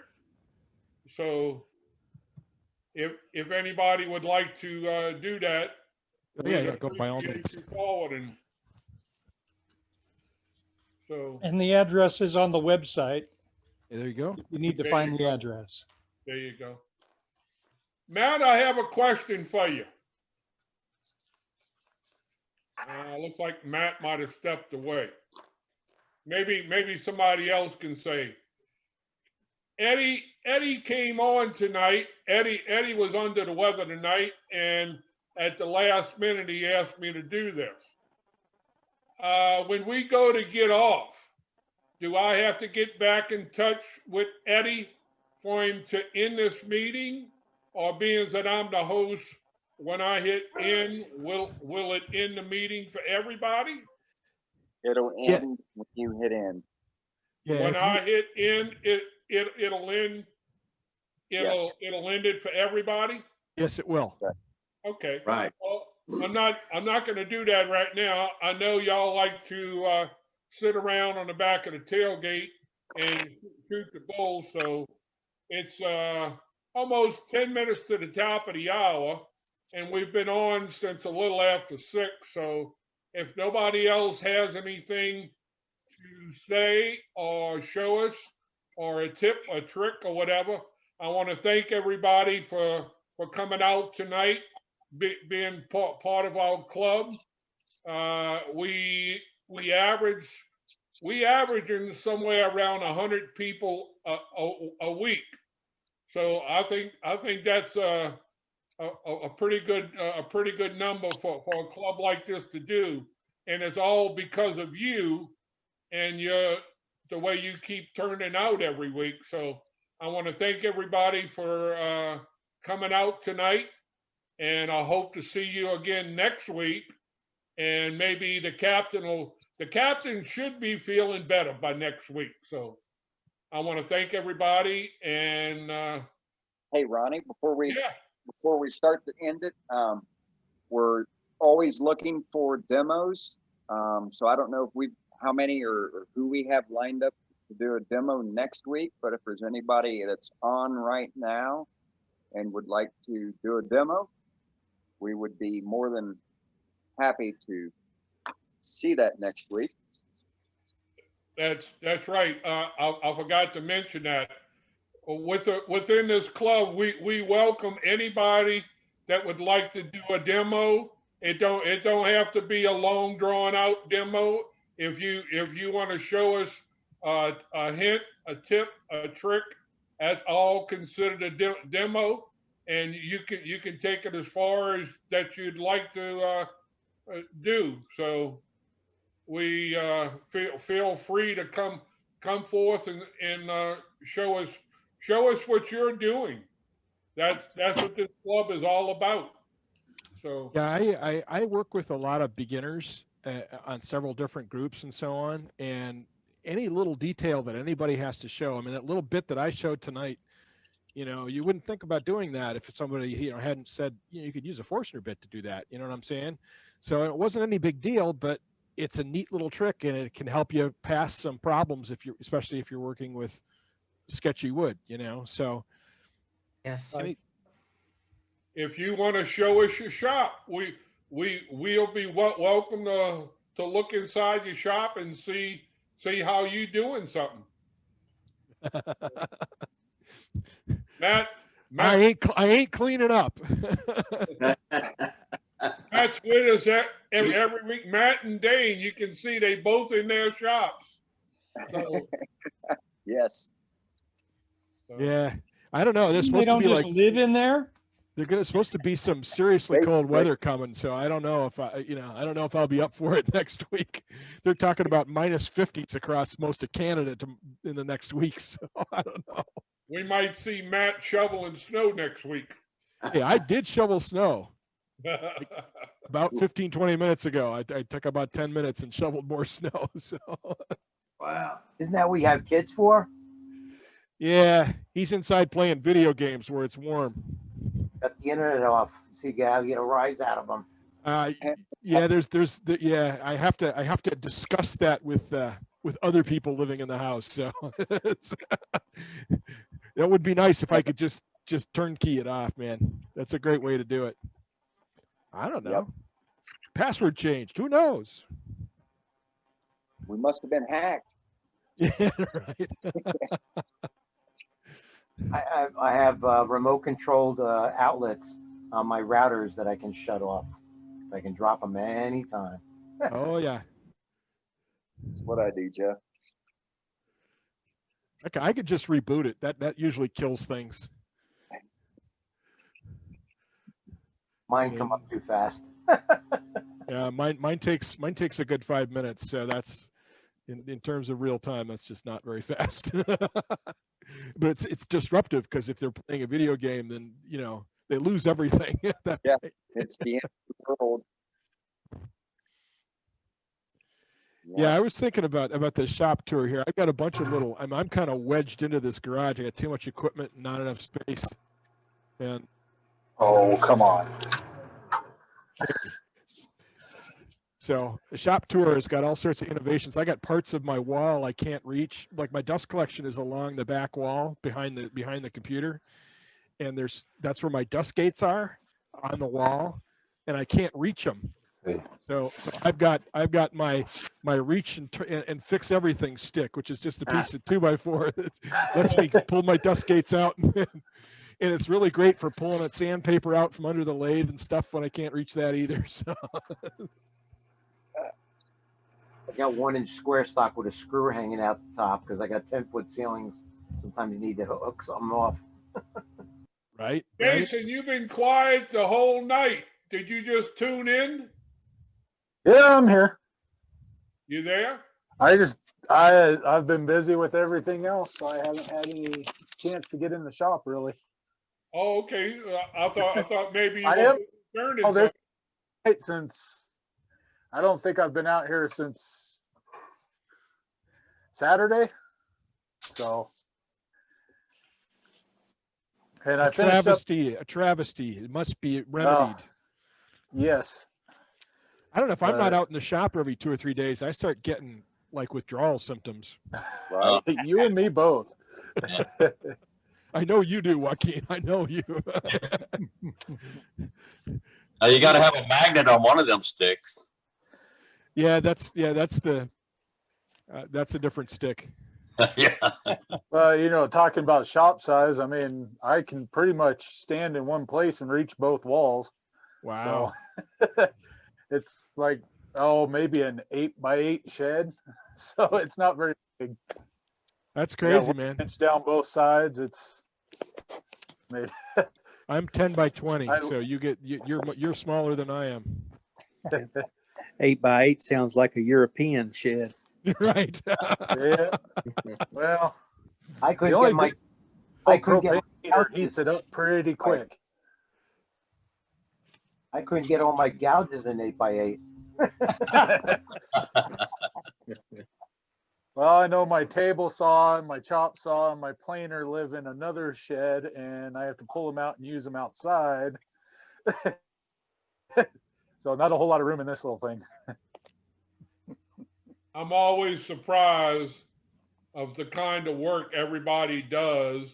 And then when you see their shops, a lot of people have little tiny shops, but that doesn't stop somebody from showing or doing a quality nice piece, you know. So no, my hats are off to everybody that has a little shop and the type of work that they turn out. So Yeah, my lathe bed with the extension, a Powermatic, and with the is 48 inches, and I turned some. That's 4 feet, and I turned some 8-foot pieces.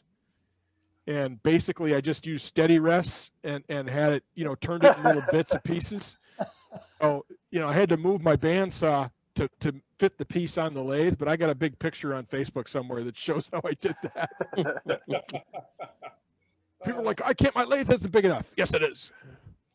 Yeah. That doesn't sound very safe.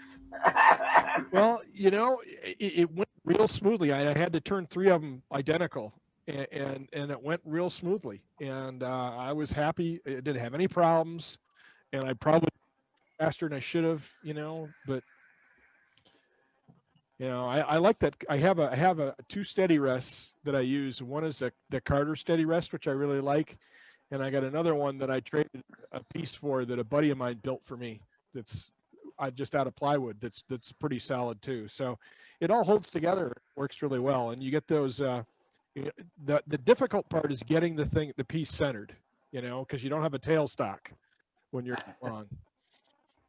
Well, I had a friend, Matt. He turned sailboat masts, for smaller sailboats, but he had his tailpiece was screwed to the two-by-fours on the wall, and then he had hands underneath it. A 16-foot long, 20-foot long mast, and he just moved this tool rest up and down the post, but tailstock was over there against the wall. Wow. Homemade thing, nailed in the two-by-fours and stuff. I've seen where people use those tool rests that are not connected to the lathe. They're kind of just on the floor on the stand. And I saw somebody else where people put like 2 lathes back to back. Yeah, I saw that too. I don't know who did that. We probably all know who did it. But the guy in Louisiana does that. He makes these big fancy sculpture pieces. Yeah. And when you see him, a dragon, he's got a dragon, and he's got a bunch of other stuff, and he's got 2 lathes back to back that he turns on. And he doesn't use tools; he uses a grinder on it. Oh my! An angle grinder. Yeah. Yeah, pictures of that. Red Green, I think his name is, in Louisiana. Wow. He's always at SWAT. Very cool. Wasn't that a show on? I think it was out of Canada, actually. The Red Green Show. Yeah, it was. Back in the day. It was just hilarious. Can fix anything with duct tape. Oh yeah. Yeah. I think I got to go get going. What was here, it? guys. If I the got some women stuff don't going find on. you handsome, they should at least find you handy. Yeah. Right. It's been a great night. I'll see you guys later. All right, Matt. Yep. Great. Thanks for coming out tonight. My pleasure. Take care. How about it, Mr. Paul Hannaby? How you doing tonight? I'm good, thanks. How are you? It must be about 3 o'clock in the morning there, huh? The clock thinking the same, actually. I thought, yeah. Fortunately, I don't have to get up for work for tomorrow. I'm finished for Christmas now. There you go. We got Paul Hannaby on. It's about 3 o'clock in the morning there. It is, yeah. And Donald from Australia, it's got to be about 3 o'clock in the evening there, huh, Donald? The next day. Yeah. Yeah, that's tomorrow. Yeah. Donald will be tuning in when it's Yeah, getting close to lunchtime. It's 2 o'clock in the afternoon there. In the afternoon, the next day. So how's the weather tomorrow?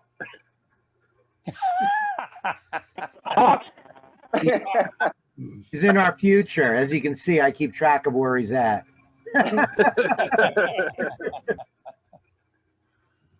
True dedication, so. Donald is from down under, Australia. So what do you guys eat for Christmas and the holidays down there besides kangaroo? Koala. Plus, Roasted koala. platypus and Fosters. And something on the Barbie, right? He's not going to answer you. Folks, it's not 3 o'clock here, but it's getting close to my bedtime, so I'm going to check out. Thank All y'all. right, Johnny. Enjoyed it. Thank you, Bobby. Great job, Ron. All Talk to right, you later. Johnny. We'll Take talk care. to you later. Very good. Good night. Night, Johnny. Night. Good night.